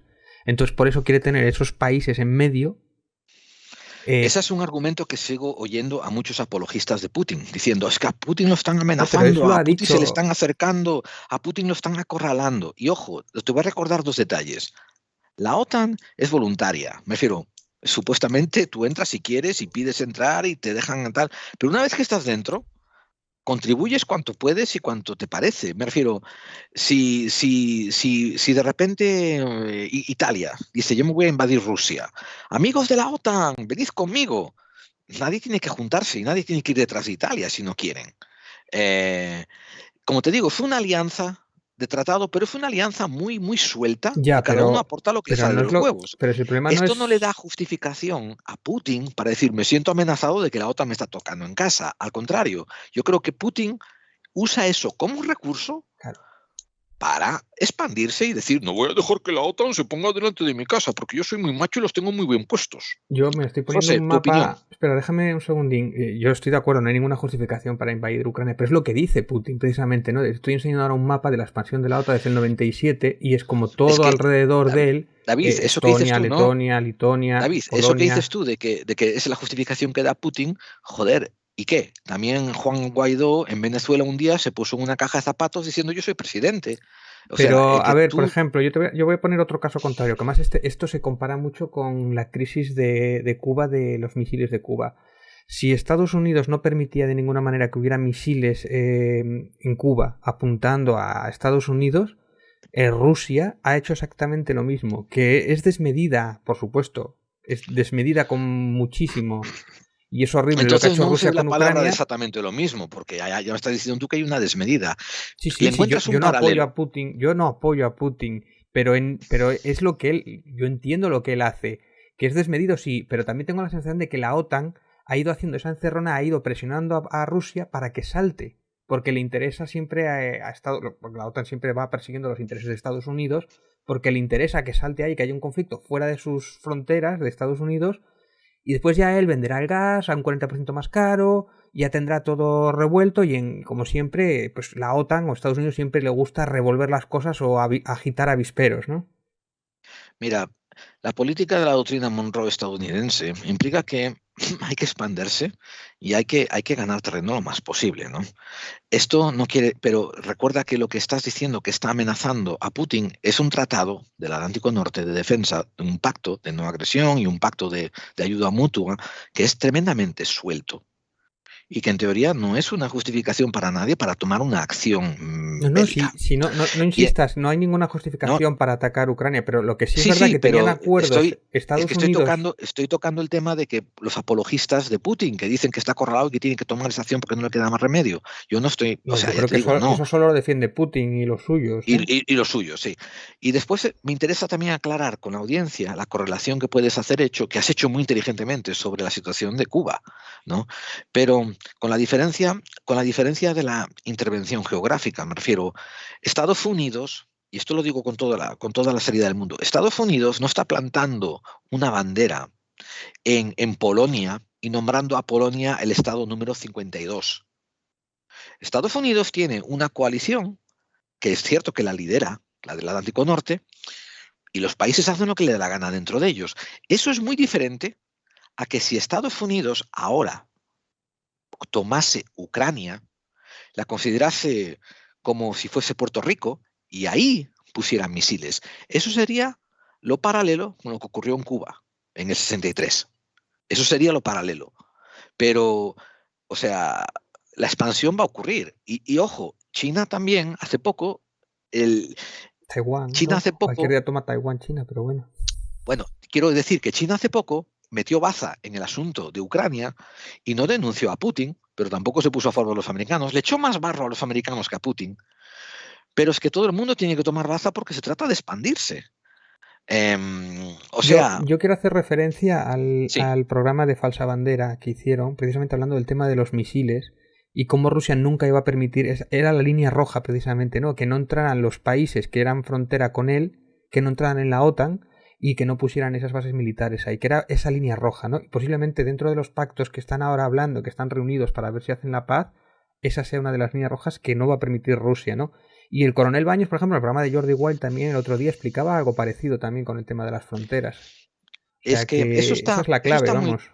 No, esa es una de las claves, pero es una clave muy pequeñita.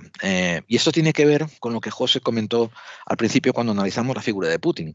Putin cree que él es tan Putin que puede hacer lo que le saca de sus Putin huevos, sin tener en cuenta que hay otros poderes y otras tensiones geopolíticas. Putin, si hubiera querido hacer bien esta baza, hubiese pedido consejo a los factores económicos internacionales para pedirles cómo proceder con el avance, esa expansión de la OTAN, como dices tú. Pero no lo hizo así. Hizo un movimiento Hitler, hizo un movimiento Mussolini, hizo un movimiento totalitarista mirando a sus propios huevos y decidió usar la medida bélica de decir, está la raya en la arena y de aquí no pasas, voy a meterme en Ucrania. Y esto fue el análisis que yo hice después en el programa Hombres de Negro, donde les dije, desde un punto de vista meta superior, pesa más los poderes económicos internacionales que los poderes militares de alguien como Rusia. Pero ¿tú Y crees eso que es lo que está la OTAN sabía que iba a saltar en un momento a otro Rusia? Haciendo A estos la OTAN le daba movimientos. igual lo que fuera a hacer Rusia, porque la OTAN no es un país. Bueno, o Y Estados dejad de Unidos. referiros a la OTAN como si fuese un país que va a invadir Rusia. No es. La OTAN No, pero es un la país, OTAN, es algo. lo digo por los intereses que siempre son de Estados Unidos que mueve la OTAN. O sea, la La OTAN se OTAN rige por los tiene un muy, por pacto de los defensa mutuo. Si Rusia entrase en Italia, ahí quizás saltaría la OTAN. Si Rusia entrase en Francia, ahí intervendría la OTAN. Pero la OTAN no es alguien que está frotándose las manos, acariciando un gato negro diciendo, a ver qué le hago a Putin. La OTAN le da igual. La OTAN está lo que está a Si me, intentar usarse me como caballo permites, de Troya para expandir los intereses corporativistas por el mundo.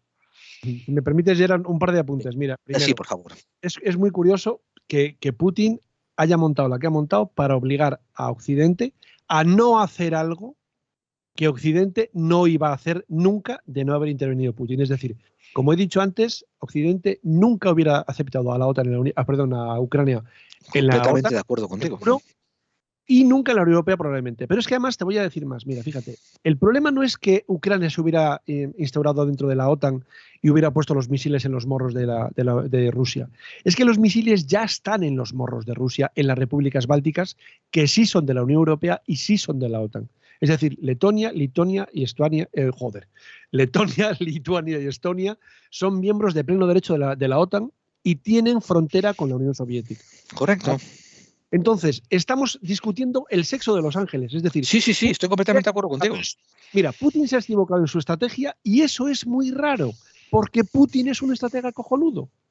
Entonces, a mí me da que hay algo más que se nos escapa. ¿Vale? No, y en esta parte estoy un poco en desacuerdo contigo. Yo de verdad creo que a él se le subió el ego, como antes se le subió a Mussolini y como antes se le subió a Hitler, que pensaron que podían hacer lo que le daría la gana en esos últimos años antes de descabichinarse. Puede que tengas razón, pero fíjate una cosa.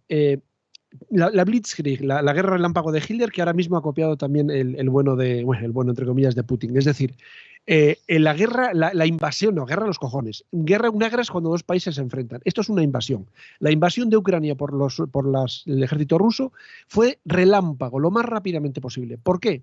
Porque Rusia no tiene logística para aguantar una guerra larga. ¿Por qué? Porque Rusia es un gigante, efectivamente, 140 millones de habitantes, no sé si son 17 millones de habitantes, es una barbaridad, pero el PIB de Rusia es aproximadamente el PIB de España. Es decir, es un gigante con pies de barro. Es verdad que los rusos se alimentan con vodka y orgullo, eso sí es cierto, pero económicamente Rusia no es potente. Militarmente sí, y sobre todo tiene el botón nuclear, faltaría más. Pero antes de hacer ningún movimiento, fíjate qué fue lo que hizo Putin. Reunirse con Xi Jinping y preguntarle, Xi Jinping, ¿puedo hacer esto? Sí, exactamente. Y Xi Jinping dijo, bueno, tú hazlo y yo ya veré lo que hago, porque a mí, China, me importa mucho Europa, porque yo no veo a Europa como enemigos, yo veo a Europa como clientes. Claro. Y a mí no me interesa que Europa se ponga de manos contra mí. Es decir, si tú te pones allá tú tienes el gas de Rusia y el petróleo de Rusia. Es verdad que es verdad que Alemania, la tan traída, tan llevada y tan ponderada Merkel se equivocó, porque esto tiene una razón más sencilla, es decir, después del accidente de Chernóbil, Alemania, que fue bastante afectada por la nube tóxica, se planteó cerrar todas las centrales nucleares que había en Alemania en un periodo de X años. Todo el mundo pensaba que era mentira, pero la Merkel prácticamente lo cumplió. Entonces, ¿de qué dependieron? Volvieron a quemar carbón otra vez. Pero no por supuesto, fue Chernóbil, no, la de Japón. No fue la de Japón. La de... No, Chernóbil es un poco antes, ¿no? La de... Ahora me haces dudar. Creo que fue Chernóbil la que hizo que Alemania pidiera el tema de la... Yo creo que era la de Japón. Un accidente nuclear hizo que Alemania eliminara todas sus centrales nucleares. Correcto. Entonces ahora dependen del carbón, que hay muchísimo, pero bueno, ya sabemos todos la mala fama que tiene, y sobre todo del gas de Ucrania. Entonces, de Rusia. Perdón. De ahí viene el tema del nuevo gasoducto, el Nord Stream que va directamente de Rusia a Alemania. Pero claro, Alemania ha visto que esto no puede ser. Y Alemania ha sido la voz que por encima de todas ha saltado y ha dicho, bueno, se acabaron las tonterías ya. Es la primera vez que Alemania se rearma desde el final de la Segunda Guerra Mundial. Va a invertir un 2% más de su PIB, que esos son 100.000 millones de euros, en armamento. Es decir, se acabó el buenismo, se acabó el buen rollo. Vamos a empezar a militarizar otra vez Europa por culpa del cabrón de Putin, y eso sí que no sabemos cómo va a acabar. Eso es mala señal, esa es muy mala señal. Sí.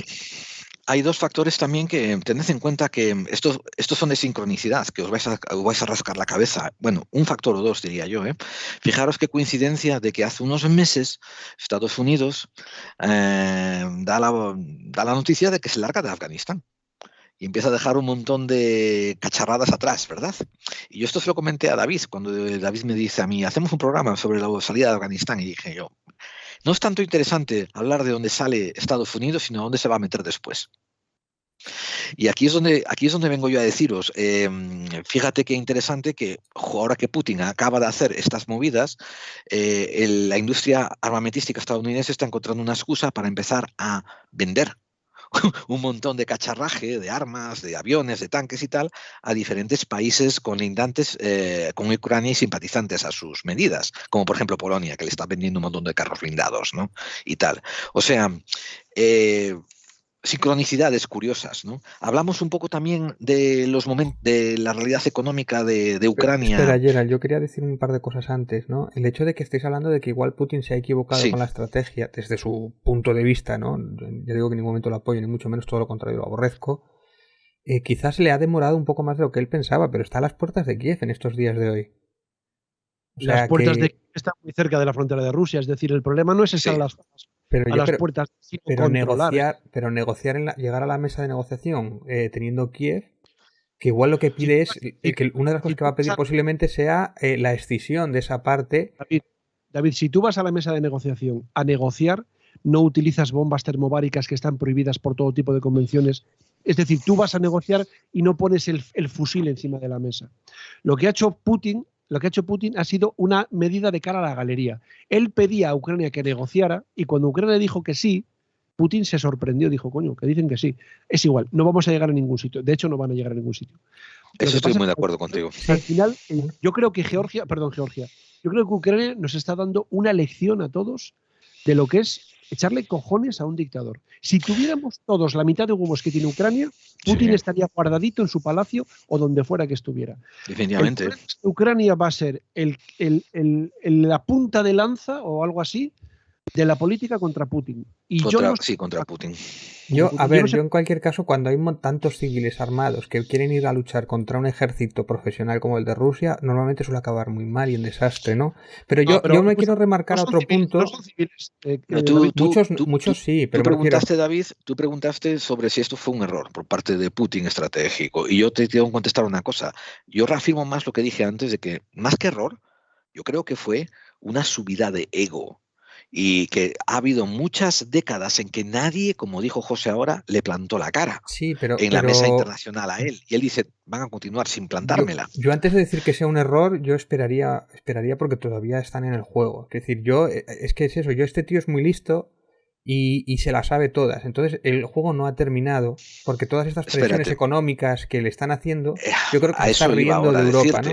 Pero bueno, solo quería Eso añadir iba a una decirte cosa. yo que Acá, él una decide. cosa, Gerald, una cosa. A mí lo que me preocupa mucho es la impunidad que tienen o que les está a dar esta situación, el hecho de que todos los países que tienen el botón nuclear, la impunidad que les va a dar sobre otros países que no lo tienen. Porque en otros países que tienen el botón nuclear no se van a atrever a meterse. Y ese es el nuevo paradigma que tenemos ahora en la geopolítica, ¿no? Y tienes el botón nuclear, eres Nuevo no, eso impune. sí. Eso es así desde los 50, es decir, Claro. el famoso reloj del fin del mundo ahora tiene que estar a 0,01 segundos del puto holocausto nuclear porque estamos así. Vamos Y a la ver, yo destrucción creo, mutua asegurada. el otro día se lo decía una amiga mía que estaba desesperada, es muy particular ella, y estaba desesperada porque íbamos a morir todos pasado mañana. Digo, no puedes esperar el fin de semana, coño.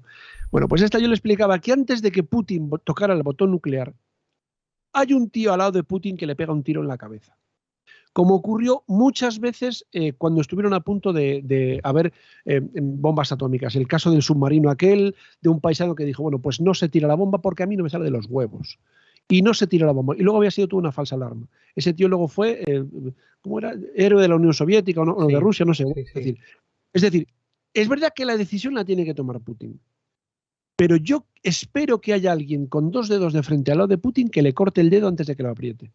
Igual que esperaba en su día que hubiera alguien al lado de Trump que le partiera las piernas antes de que empezara. Y ese análisis tuyo es muy probable, José, por otro detalle, ¿eh? Tú, claro, a Putin lo dejas que haga de bravucón y que dé la cara y que haga la foto montado a caballo, etc. Exactamente. Pero los balances de geopoder indican que detrás de él hay alguien supervisándolo. Quiero decir, perdón, detrás de él hay mucha gente supervisándolo perteneciendo a la mafia, perteneciendo a las industrias de petroleras, a las industrias de gas, a la industria bancaria, a la industria militar, que lo están vigilando. Y como dice José, antes de que él acerque el botón al dedo, o sea, si lo hace civilinamente, mitad de la noche, cuando todos están borrachos, ¿no? Y él levanta el coso y toca el botón, nos jodemos todos. Pero dándolo de cara a la galería, diciendo, oh, sí, me estáis tocando los cojones, ahí va la bomba. Como dice José, alguien levanta el Kalashnikov detrás y le vuela los sesos y dice a la mierda, venga, el siguiente. Porque esto va en correlación con lo que he estado diciendo yo antes de que, cuando te estaba diciendo David que si esto era estrategia o era otra cosa, yo te estoy diciendo que es egocentrismo. Él pensó, basado en 20 años de que nadie le para los pies, que lo de Ucrania iba a ser lo mismo, más de lo mismo. Y le han parado los pies.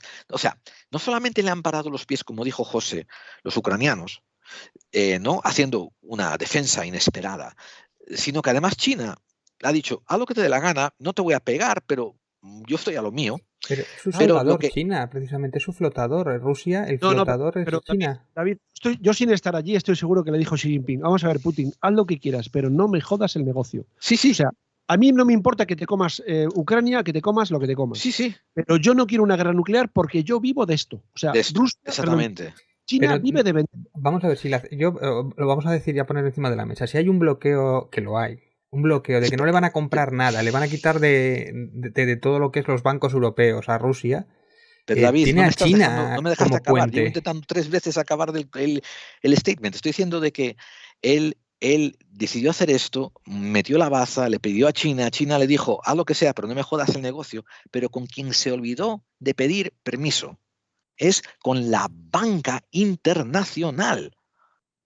Y pensó que no tenía que hacerlo, que él era demasiado Putin. Y hizo lo que hizo. Y no solamente está recibiendo resistencia en Ucrania, está recibiendo resistencia y mala prensa de todos los países occidentales que ven mal una invasión europea en el continente europeo, lo ven mal.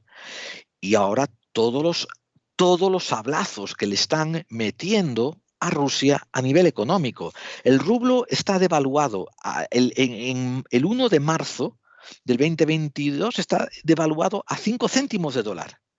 Es de lo más bajo que ha estado en 20 años. Él ha vuelto en cuestión de 2 semanas al estado en que estaba cuando Yeltsin se lo dejó, de extrema pobreza en cuanto a mercados internacionales.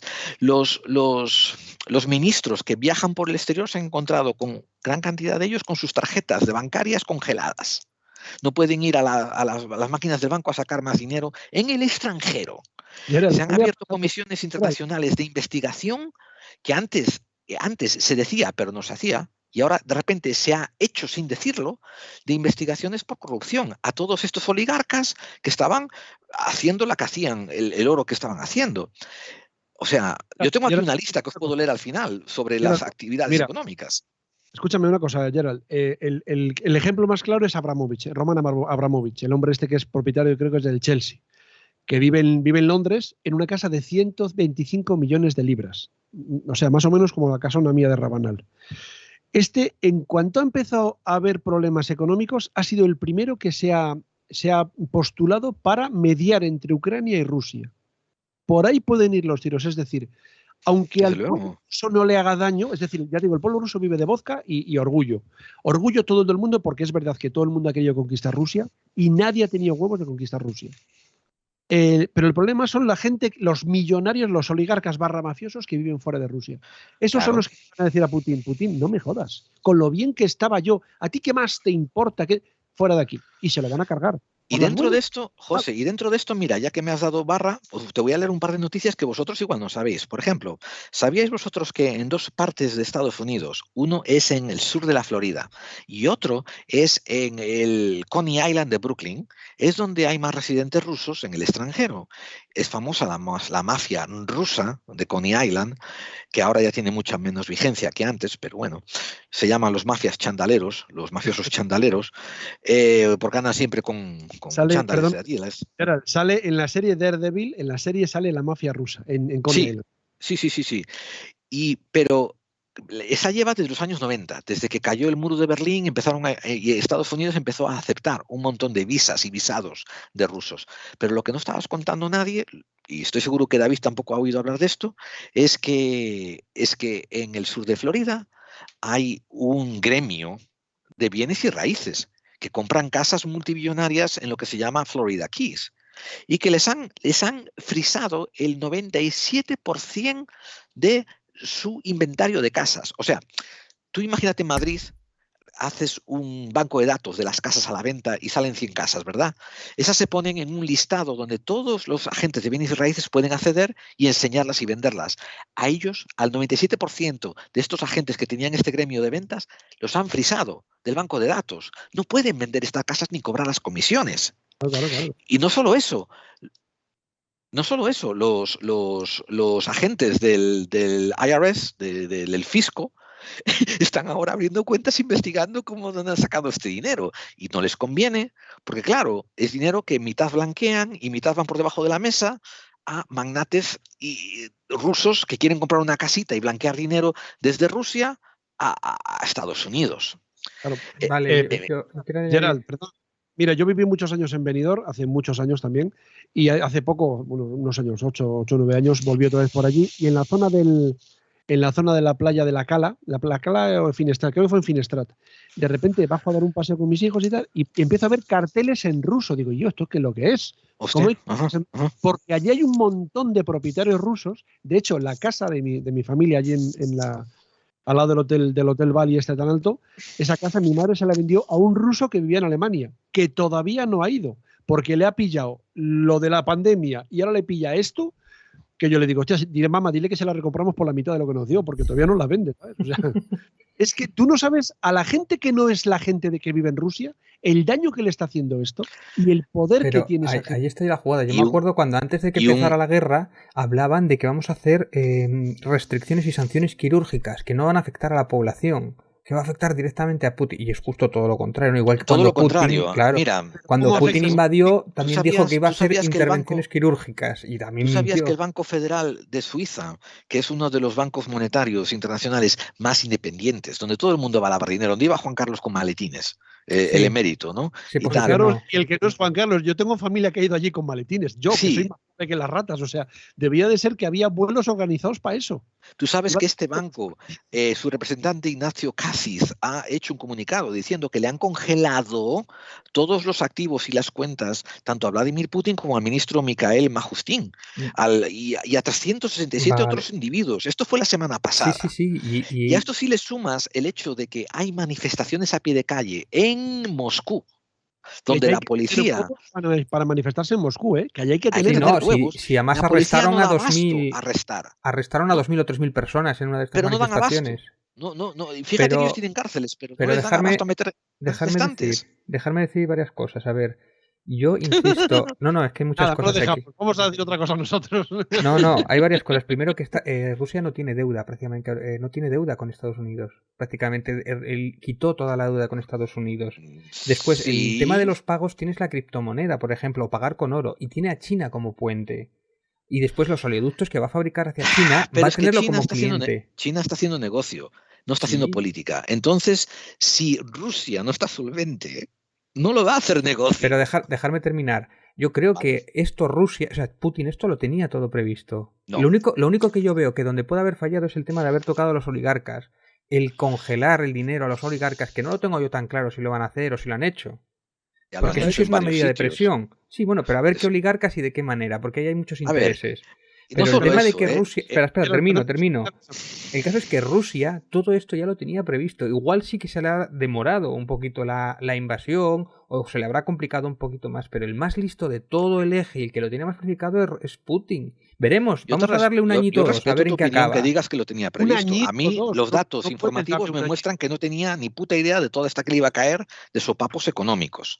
Por Perdóname. ejemplo, la Entonces, bolsa de si no Moscú tenía ni idea, cayó. ¿por qué finiquita la deuda con Estados Unidos, por ejemplo? ¿O por Si qué se él, monta su banco y sus movidas con otros si él países hubiera fuera del preparado eje? esto antes de entrar en Ucrania, hubiera congelado la bolsa de valores rusa para que no hubiera caído como cayó. Y no solo cayó, se desplomó y los activistas de los bancos suizos y los activistas de la BP y de las otras empresas petroleras están vendiendo sus acciones en pérdida. Y esto no lo vio venir. ¿Sabes lo que tuvieron que hacer hoy? Que no te has enterado todavía, pero fue a 1 de marzo, tuvo que pasar una orden judicial, un edicto presidencial prohibiendo a BP y a Exxon que retiren sus activos de la bolsa, porque es que lo están machacando, están destruyendo la bolsa de valores moscovita. Tuvo que básicamente decir, os prohíbo vender. Bueno, O sea, pero Lo único que y otro tema. El David, hecho de... Espera, Jorge, un momento. David, David, espera, Dale. ese tema. Es que no me... Luego pasamos a... Déjame primero este. Venga, Lo único que no controló Putin es que todo el mundo estuviera de acuerdo contra él. Todo el mundo. O sea, claro. Suiza, que es el país más neutral que te puedas imaginar, Sí. nos invaden los marcianos y Suiza es neutral, ¿vale? Y les abre una cuenta de banco a los marcianos. Exactamente, porque si traen dinero que sea de curso legal, se lo aceptan. Es Sí. decir, Putin nunca pensó que todo el mundo, o sea, lo que no ha conseguido nunca nadie, que es poner de acuerdo a todo el mundo, lo ha conseguido Putin. Y China no está en contra de Putin porque se lo está mirando de reojo a Taiwán, etcétera, etcétera. Claro. Es que no te digo más, es que Marruecos se estará mirando de reojo a Ceuta y Melilla y a Canarias. Claro. O sea, es decir, nos jugamos mucho y no nos damos cuenta de lo importante que es cortar con la forma de hacer las cosas de este sujeto. Y tú dices, vale, vamos a ver un año o dos. No me jodas, un año o dos. No, me refiero para verlo en global, porque ahora todavía está como muy reciente, está medio explotando. O sea, la condición principal, por no decir única, para que toda esta mierda se acabe es que Putin se vaya fuera, lejos, que se exilie en China o en no sé dónde. Sí, en algún sitio donde Corea del Norte a lo mejor. Que no siga al frente de la política rusa, porque, ojo, Rusia es un país con unas posibilidades de la hostia, tiene materias primas para aburrir. El problema ha sido siempre sus políticos. Sus políticos y sus gestores, correcto. Bueno, yo lo que me refiero que lo de esperar un año o dos es para ver la jugada completa si le ha salido bien o le ha salido mal. Y yo este tío, no lo sé por qué, yo desconfío y este es más listo del tablero, no lo sé, igual me equivoco, no te digo que no, ojalá me equivoque. Ojalá me equivoque. Yo te doy la razón en que él es, David, yo te doy la razón de que él es el listo del tablero dentro de los presidentes que están delante, pero le ha pasado, como te dije, un Mussolini, le ha pasado un Hitler, de que se ha creído de más de lo que es. Pero después el tema de que, por ejemplo, si toda Europa le hace bloqueo, también está el tema de que tampoco exporta, de que no compramos a Rusia las cosas, o sea, que la crisis al final nos va a afectar a nosotros también y nos va a devolver con inflación. Hombre, los precios. Desde luego que sí. Cambiar la forma de hacerlo. Es decir, yo lo hemos hablado muchas veces entre amigos y tal, dependemos del petróleo de los moros y del gas de los rusos. Estamos jodidos, es decir... José, te doy unos datos. Europa estaba importando el 65% de su energía es importada y de esa el 40% era gas ruso. Que le comprábamos a Rusia, pero escucha este detalle, David. Rusia estaba usando 3 canalizaciones de gasoductos llamado Bielorrusia, otro por Ucrania y otro que se llama Nord Stream para transportarlo a Europa. Ucrania se le ha cerrado.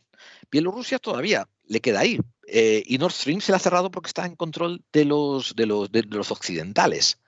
Y ahora, ¿por qué Rusia de repente mira a Ucrania y dice, puta, si yo meto la base en Ucrania, tengo un oleoducto para mí solito, que no le tengo que pagar comisiones a nadie y puedo vender el gas de lo más barato que yo quiera? España, de hecho, está importando el 70% de su gas de Rusia. Y esto no quiere decir que viene de Rusia directamente, sino que son compañías rusas las que lo mete a través de gasoductos y se lo vende a España. Ahora tenemos que, como dijo José, mirar por otras fuentes. Sí, la otra fuente es la OTAN o la otra fuente es que Estados Unidos lo va a vender un 40% más caro a Alemania, el mismo gas, y se lo va a llevar en barcos. Yo lo que tengo entendido es que la producción que no va a vender Rusia la va a vender Argelia, que tiene gas también para aburrir. Claro. Y que ese gas, si no puede llegar en oleoductos, porque encima tenemos el problema de Marruecos también, que están a la greña con Argelia, van a llegar en barco. En España hay 6 plantas de liquidificación de gas, es decir, digamos, a corto plazo el suministro está más o menos asegurado. Pero el problema es que hemos puesto casi todos los huevos en la misma cesta y se nos ha jodido. Es decir, Francia, ¿por qué no tiene problemas energéticos? Porque tiene 54 o 55 o 60 centrales nucleares. Es decir, la transición hacia las energías limpias se ha diseñado mal, creo yo. Es decir, tú no puedes cada vez necesitar más energía eléctrica y esperar que haya solo viento todos los días. Yo soy muy pronuclear. De hecho, ya lo que me vais a decir, ¿qué vas a hacer con los residuos, los accidentes? En el mundo ha habido dos...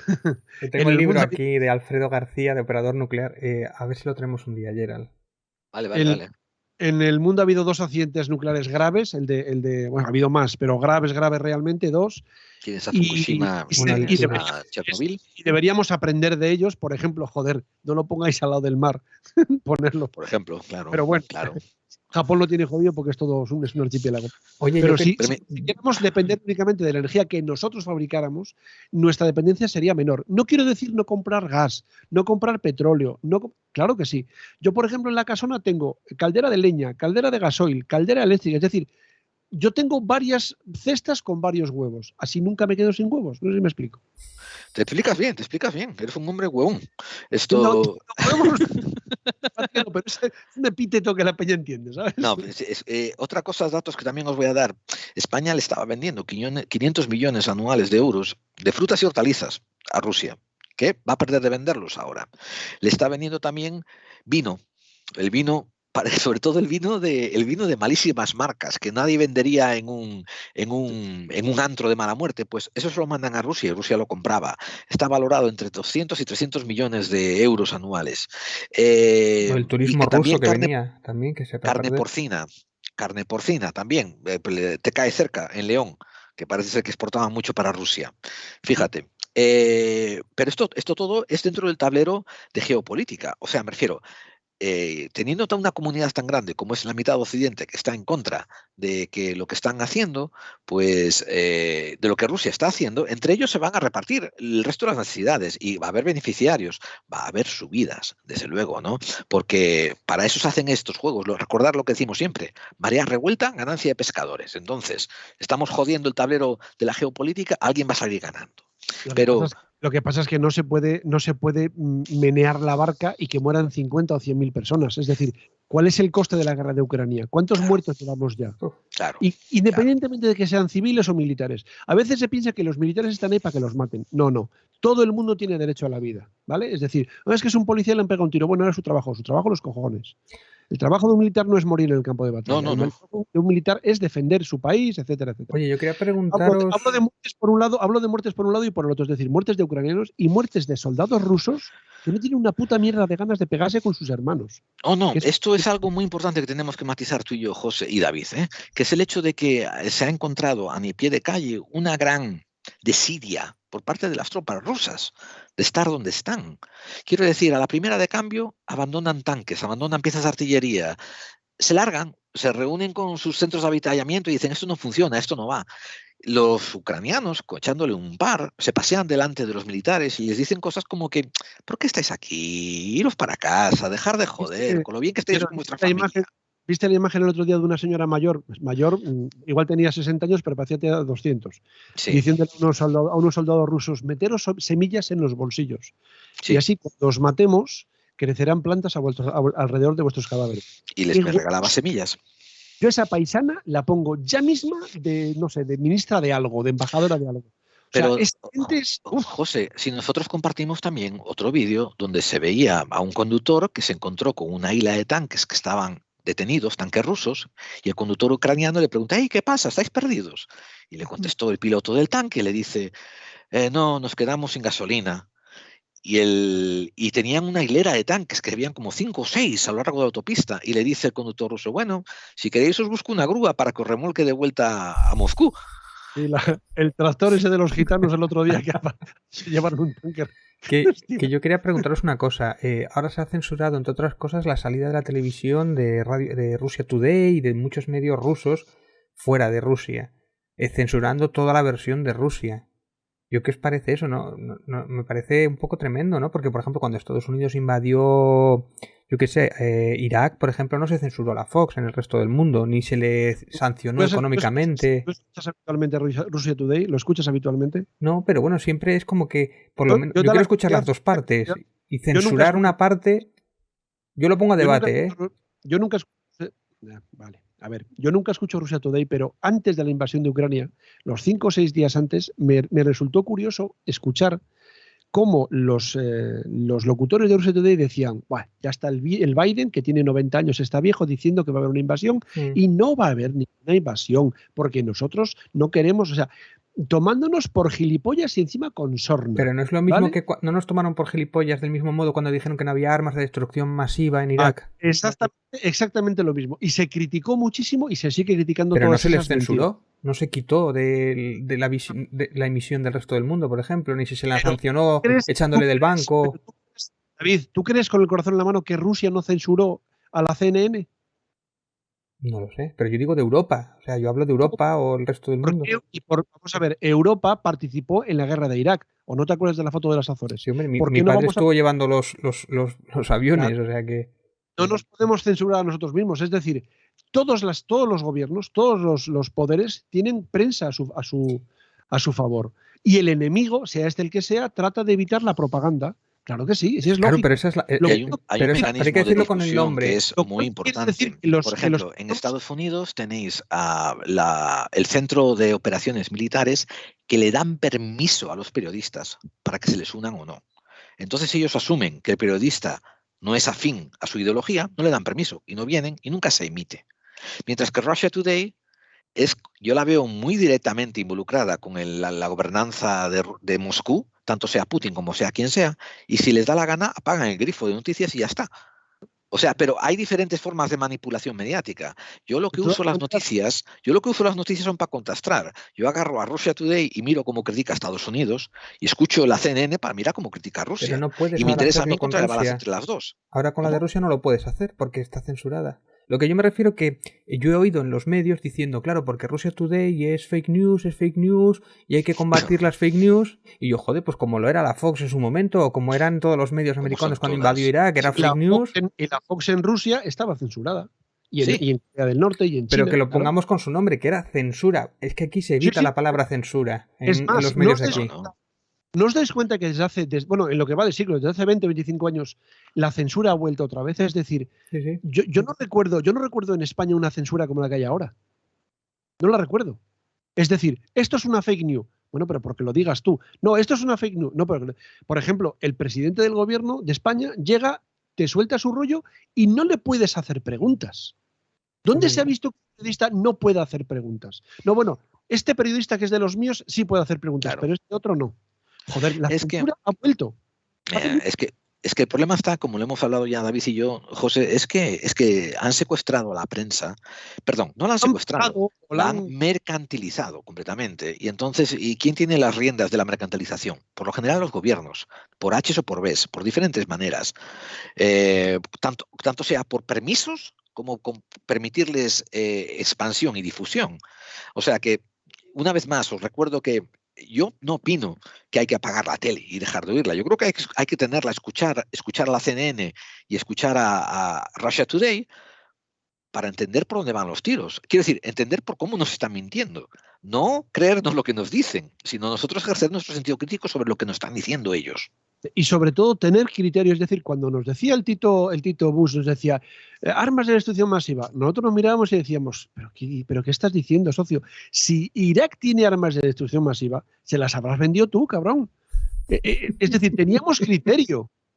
Ahora, si tú censuras Rusia Today, totalmente, tío, estás evitando que Rusia Today propague sus mentiras. Pero es que deberíamos escuchar esas mentiras y saber que son mentiras. Eso es lo que yo estoy diciéndote, sí, exactamente. Claro. Hay que escuchar lo que están diciendo para saber de qué pie cojean y por dónde tiran. Nos toman por gilipollas. Es decir, es que si estos pobrecitos que no tienen estudios, me cago en tu vida, tengo yo más estudios que todo el gobierno junto. Sí. Si estos pobrecitos escuchan esto, les va a convencer. Déjame que tenga criterio. Déjame que me... Desde luego. Claro. No, sí, desde luego. Vamos a empezar a acabar la conversación sobre Ucrania, teniendo en cuenta cómo está la situación hoy en día. Estamos grabando esto al 1 de marzo. Resulta que han convocado una reunión para hablar sobre un posible alto el fuego. Como decía José, que me gustó, a Rusia lo pilló con los pantalones bajos, diciendo, hostia, vamos a hacer esto. Acudieron, están diciendo que todavía no se han llegado a ningún consenso, pero un análisis que a mí me llegó a mi mesa y que yo estoy de acuerdo con él, es que, y que por lo que estoy escuchando, parece que José también está de acuerdo, ya que Rusia es un gigante con pies de barro. Ellos no están preparados para aguantar una resistencia a largo plazo por parte de Ucrania. Esto sí le añade las sanciones económicas que los han abofeteado más que a una estera, los han dejado más tontos que un cerebro derramado, tantos golpes que les han caído por todas partes financieros. Les añades también la falta de apoyo cultural y el inmenso cantidad de memes que han surgido en defensa de Ucrania. He visto un meme bellísimo donde se ve al presidente disfrazado de Capitán América y lo ponen Capitán Ucrania. Me llegó un meme donde llega una tipa metida dentro de un tanque y dicen, en Ucrania un trending topic es vídeos de TikTok de cómo secuestrar un tanque abandonado y llevártelo a tu resistencia. Sí. O sea, lo que es a pie de calle, se están convirtiendo en unos héroes los ucranianos por oponerse a esta resistencia rusa. Pero Gerald, perdóname, y tú imagínate que ahora hay un alto el fuego, se declara un alto el fuego y dice Rusia, venga, nos va, pero me cago en tu calavera, pero que habéis matado a 50, 60 mil personas, pero ¿cómo que vámonos? Tira para el hospital, no, para el Tribunal de la Haya. Habrá que juzgar esto de alguna manera. ¿Tú qué opinas en eso, José? ¿Tú crees que si ocurriese un alto el fuego ocurriría eso, lo de un tribunal internacional? Hombre, desde luego que Putin tiene que ir. Putin ha utilizado bombas termobáricas que están terminantemente prohibidas. Déjame hacerte una pregunta más concreta, José. ¿Tú crees que si hay un alto el fuego, tú crees que como están los presidentes y los dirigentes internacionales, moverían hacia eso? ¿Tú de verdad crees que lo moverían hacia eso? Ni de broma, pero digo que deberían hacerlo. Vale, estás hablando de lo que debería de ser, no de lo que va a ser. Es la inmunidad del botón nuclear que decíamos antes, ¿no? La inmunidad del botón nuclear y de los amigos de China, etcétera, que están detrás. Claro. Pero lo que no puede salirle es gratis esto, hostia. No estamos hablando de una tontería de, yo qué sé, con todos mis respetos, lo que pasó en Crimea, que bueno, venga, vale. Estamos hablando de que en 5 o 6 días allí tiene que haber 50 o 60 mil muertos por cada bando. Pero José, esto te digo en serio que un análisis realista para mí es lo que va a ocurrir. Quiero decir, probablemente se van a retirar cada uno para sus casas, van a enterrar a sus muertos y la mayor parte de reconstrucción que va a haber por parte de Rusia va a ser tener que restablecer sus contratos económicos. ¿Y vamos a volver otra vez a un statu quo como el anterior a la invasión entre Rusia y Ucrania? ¿Tú crees que eso es posible? O sea, yo creo que sí. Esos 50.000 muertos por un lado que odian a Putin y de esos 50.000 muertos por el otro que odian a Putin, ¿se lo van a tragar? Yo creo que sí, porque vamos, te voy a decir por qué. Para empezar, esta fue una salida de olla, como te dije, ególatra, egocéntrica por parte de Putin, y una vez que el comercio y la política internacional vuelva a su cauce, a los que de verdad mandan en el mundo de manera globalista, les importa un huevo los entierros de los 50.000 y del resto de la gente. Gente como tú y como yo estaremos haciendo podcast, poniendo el puño al aire diciendo, los muertos, pero a nivel global, enterrarlos y seguir para adelante hasta la próxima crisis. Yo voy a poner otro escenario. Yo creo que la posibilidad de que Ucrania se divida en dos y que haya ese colchón que separe de la OTAN, yo creo que es lo que van a buscar. Eso podía ocurrir antes de la invasión. Es decir, que en la zona del este, la zona del Donbass, etcétera, se creara una especie de marca, como la marca hispánica, entre los territorios de los moros y el territorio de los cristianos, podía ocurrir antes de toda esta barbaridad. Después de todo esto y de ver cómo los ucranianos han reaccionado, que le han echado un valor, vamos, que ríete tú, yo creo que eso se acabó. No va a acabar, de ninguna manera va a acabar bien, de ninguna manera. Es decir, sobre todo con bien Putin. No puede acabar si ya, Putin, o sea, no... Claro, si Putin dice, bueno, venga, va, me voy y me exilio en Corea del Norte. Y pone un gobierno títere en ese terreno, o sea, porque es lo que yo creo que se está negociando incluso, ¿eh? Si pone un gobierno títere, y no se nota mucho que es un gobierno títere, podríamos entenderlo. Pero si Putin sigue gobernando, si a Putin esto le sale gratis, pasado mañana está en Georgia y al día siguiente está en Lituania, que ya es miembro de la OTAN y ya tenemos que meter ahí baza. Es decir, yo creo que ha cruzado una línea roja que no debería haber cruzado, que ya te digo, que está obligando a Europa a no hacer una cosa que no iba a hacer y que ahora va a tener que hacer. Es decir, ahora sí que Ucrania va a ser un aliado de Europa tremendo. O sea, Rusia ha perdido Ucrania para siempre. Correcto. Correcto. Yo voy a discernir un poquito nada más. Yo creo que si esto se acabara relativamente pronto y no fuera más, que espero que sea así, yo creo que Europa esto se olvida en meses. Y a otro tema. Europa no sé, pero Ucrania no. Sí, yo estoy de acuerdo con lo que está diciendo. A Ucrania le va a doler, pero el resto de Europa y el resto de los estamentos internacionales se van a olvidar de esto hasta la próxima crisis y venga, continúa adelante. Que será otra vez en Ucrania. Probablemente, eso no sé, ¿no? Porque Ucrania dirá, sí, pues a partir de ahora invierto. Y Ucrania es un país con un potencial de riqueza tremendo, ojo, es un país muy grande, muy bien habitado, o sea, con una demografía muy grande, con una riqueza bastante grande, entonces va a empezar a militarizarse. O sea, Rusia, Putin, dijo que quería desnazificar y desmilitarizar Ucrania. Lo que va a conseguir va a ser lo contrario, que cada vez haya más extrema derecha y que cada vez se militarice más la zona. Porque imagínate, el otro día dijo que no entre en Finlandia y Suecia en la OTAN. Finlandia tuvo una guerra en 1910, la famosa guerra la Guerra Blanca, aquella con Simo Haija, ¿te acuerdas? Aquel tipo que mató a 500 francotiradores soviéticos. Es decir, Finlandia estuvo en guerra con Rusia, con la Unión Soviética, hace poco más de 100 años. Finlandia va a definitivamente en la OTAN pasado mañana y Suecia pasado mañana, porque es que van a ver la única solución es esa. Y ojo, perdóname una cosa más. Y la OTAN tiene que cambiar. La OTAN tiene que darse cuenta de que es una organización militar. No es una ONG. En la reunión que va a haber en España, que Dios nos pille confesados, en junio, porque le toca por turno presidir a España, no por otra cosa, uno de los puntos del día era el cambio climático. Joder, que la OTAN es una organización militar. Claro, Putin ha dicho, estos europeos occidentales son totalmente decadentes, no tienen lo que tienen que tener, que igual tiene razón, ¿eh? Es decir, puedo con ellos. Lo que pasa es que puedo con ellos uno a uno, pero todos juntos, toda la clase junta pone en vergüenza al matón. Y por primera vez, joder, yo creo que en la historia se han puesto de acuerdo todos, joder, hasta Suiza, menos España, que bueno, nosotros cascos. Nosotros mandamos cascos porque como somos así, ¿sabes?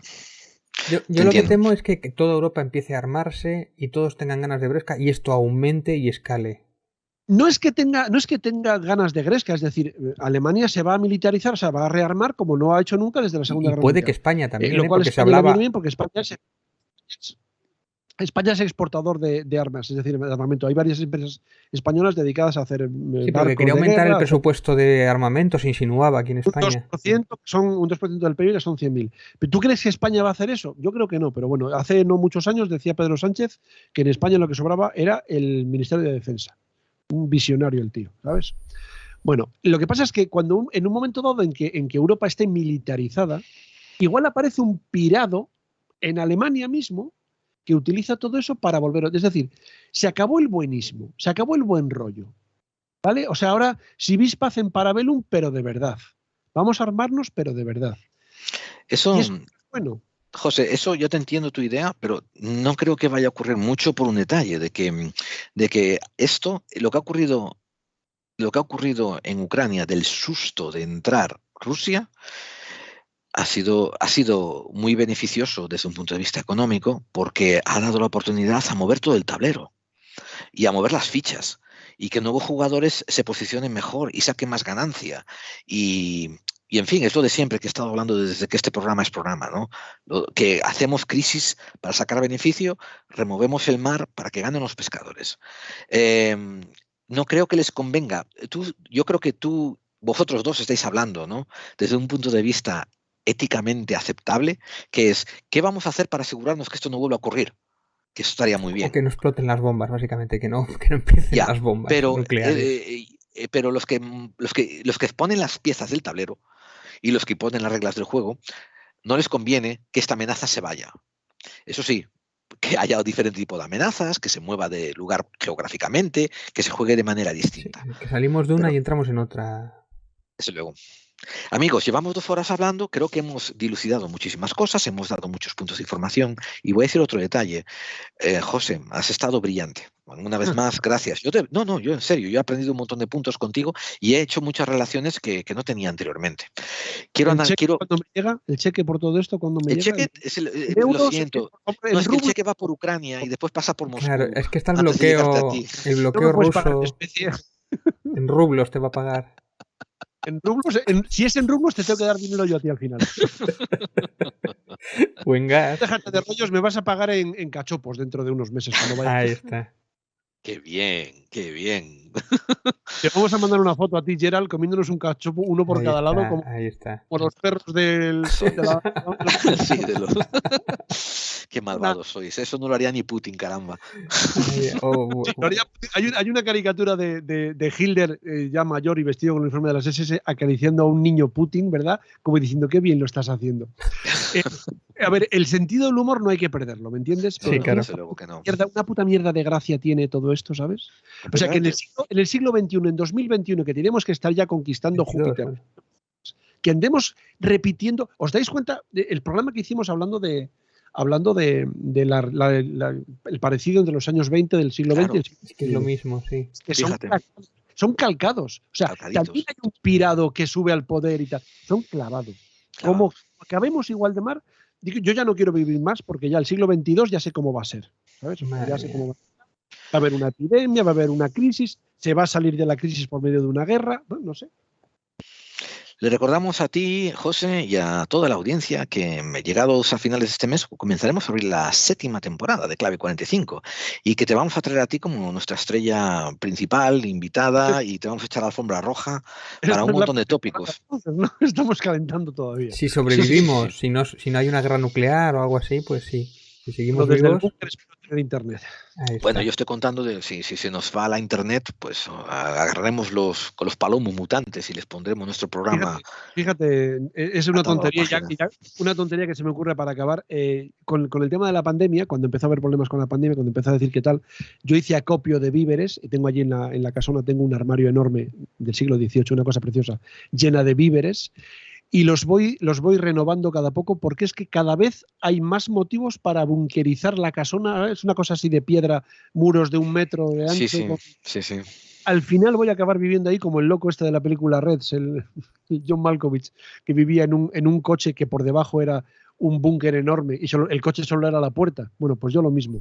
Voy a acabar viviendo allí en la montaña como el pobre Miguel. Vamos hacia un mundo que no me gusta nada. Bueno, os recuerdo una cosa. Hay una vieja insulto y maldición chino que se lo dices a alguien cuando de verdad te cae mal, que es ojalá que te toquen vivir tiempos interesantes. Entonces, con esto nos despedimos hasta la próxima semana. David, gracias por estar ahí. José, un abrazo, gracias por Recordamos a toda la audiencia que pueden escuchar tus programas de antes de medianoche. Tienen su hemeroteca llena en iVoox y a lo mejor algún día te animas a volver a producirlos. Y si no, puedes continuar haciendo la buenísima labor que hacías aquí, a tu paso, a tu manera. Tienes aquí ya la puerta abierta desde toda la vida. Apuesto por esa segunda parte, salvo nuevo confinamiento porque no tenga más tiempo. Pero de verdad que para cosas como esta no me tienes ni que avisar. Me llamas y yo ya estoy preparado, ¿sabes? O sea, mira, esto lo he hablado con algunos amigos. Es que lo que tú haces no tiene importancia y tal. Ya sé que no tiene, ya sé que Putin no escucha lo que digo yo. Pero de alguna manera tengo que sacarme los fantasmas que llevo dentro, ¿sabes? Y si me callo todo esto, al final acabo reventando. O sea, no puede ser que este tío nos esté marcando el paso como nos lo está marcando. Igual que no puede ser que nos lo marcara en su día pues el Tito Bush o Franco aquí en España. Es decir, no puede haber eso. Es decir, tenemos que gobernarnos nosotros, no los dictadores. Decía Platón que tenían que gobernarnos los aristos, los mejores. Joder, si estos son los mejores, estamos perdidos. Yo voy a citar a Anguita, ¿no? Que decía malditos... ¿Cómo eran? Malditas las guerras y aquellas que las hacen, ¿no? Vale, pues yo cito... ¿Cómo se llamaba este? A Aquiles, cuando decía, ¿os imagináis una guerra en la que pelearan los reyes? Sería magnífico. No, mandáis a morir y a matar a gente que no, ni les va ni les viene. ¿Qué decía este hombre, Cassius Clay, perdón, Muhammad Ali? Decía, yo no voy a la guerra de Vietnam a matar vietnamitas porque ninguno de ellos me ha llamado negro. Y vosotros sí. Claro.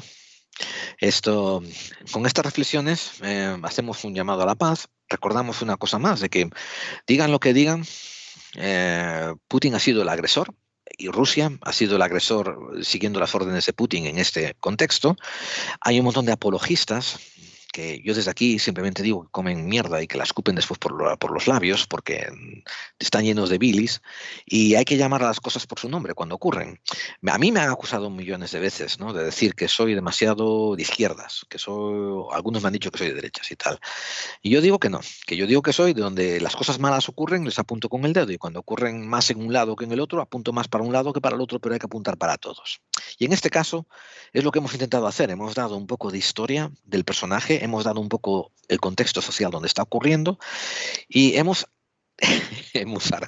argumentado hasta cansarnos los puntos de vista y los análisis que hemos hecho.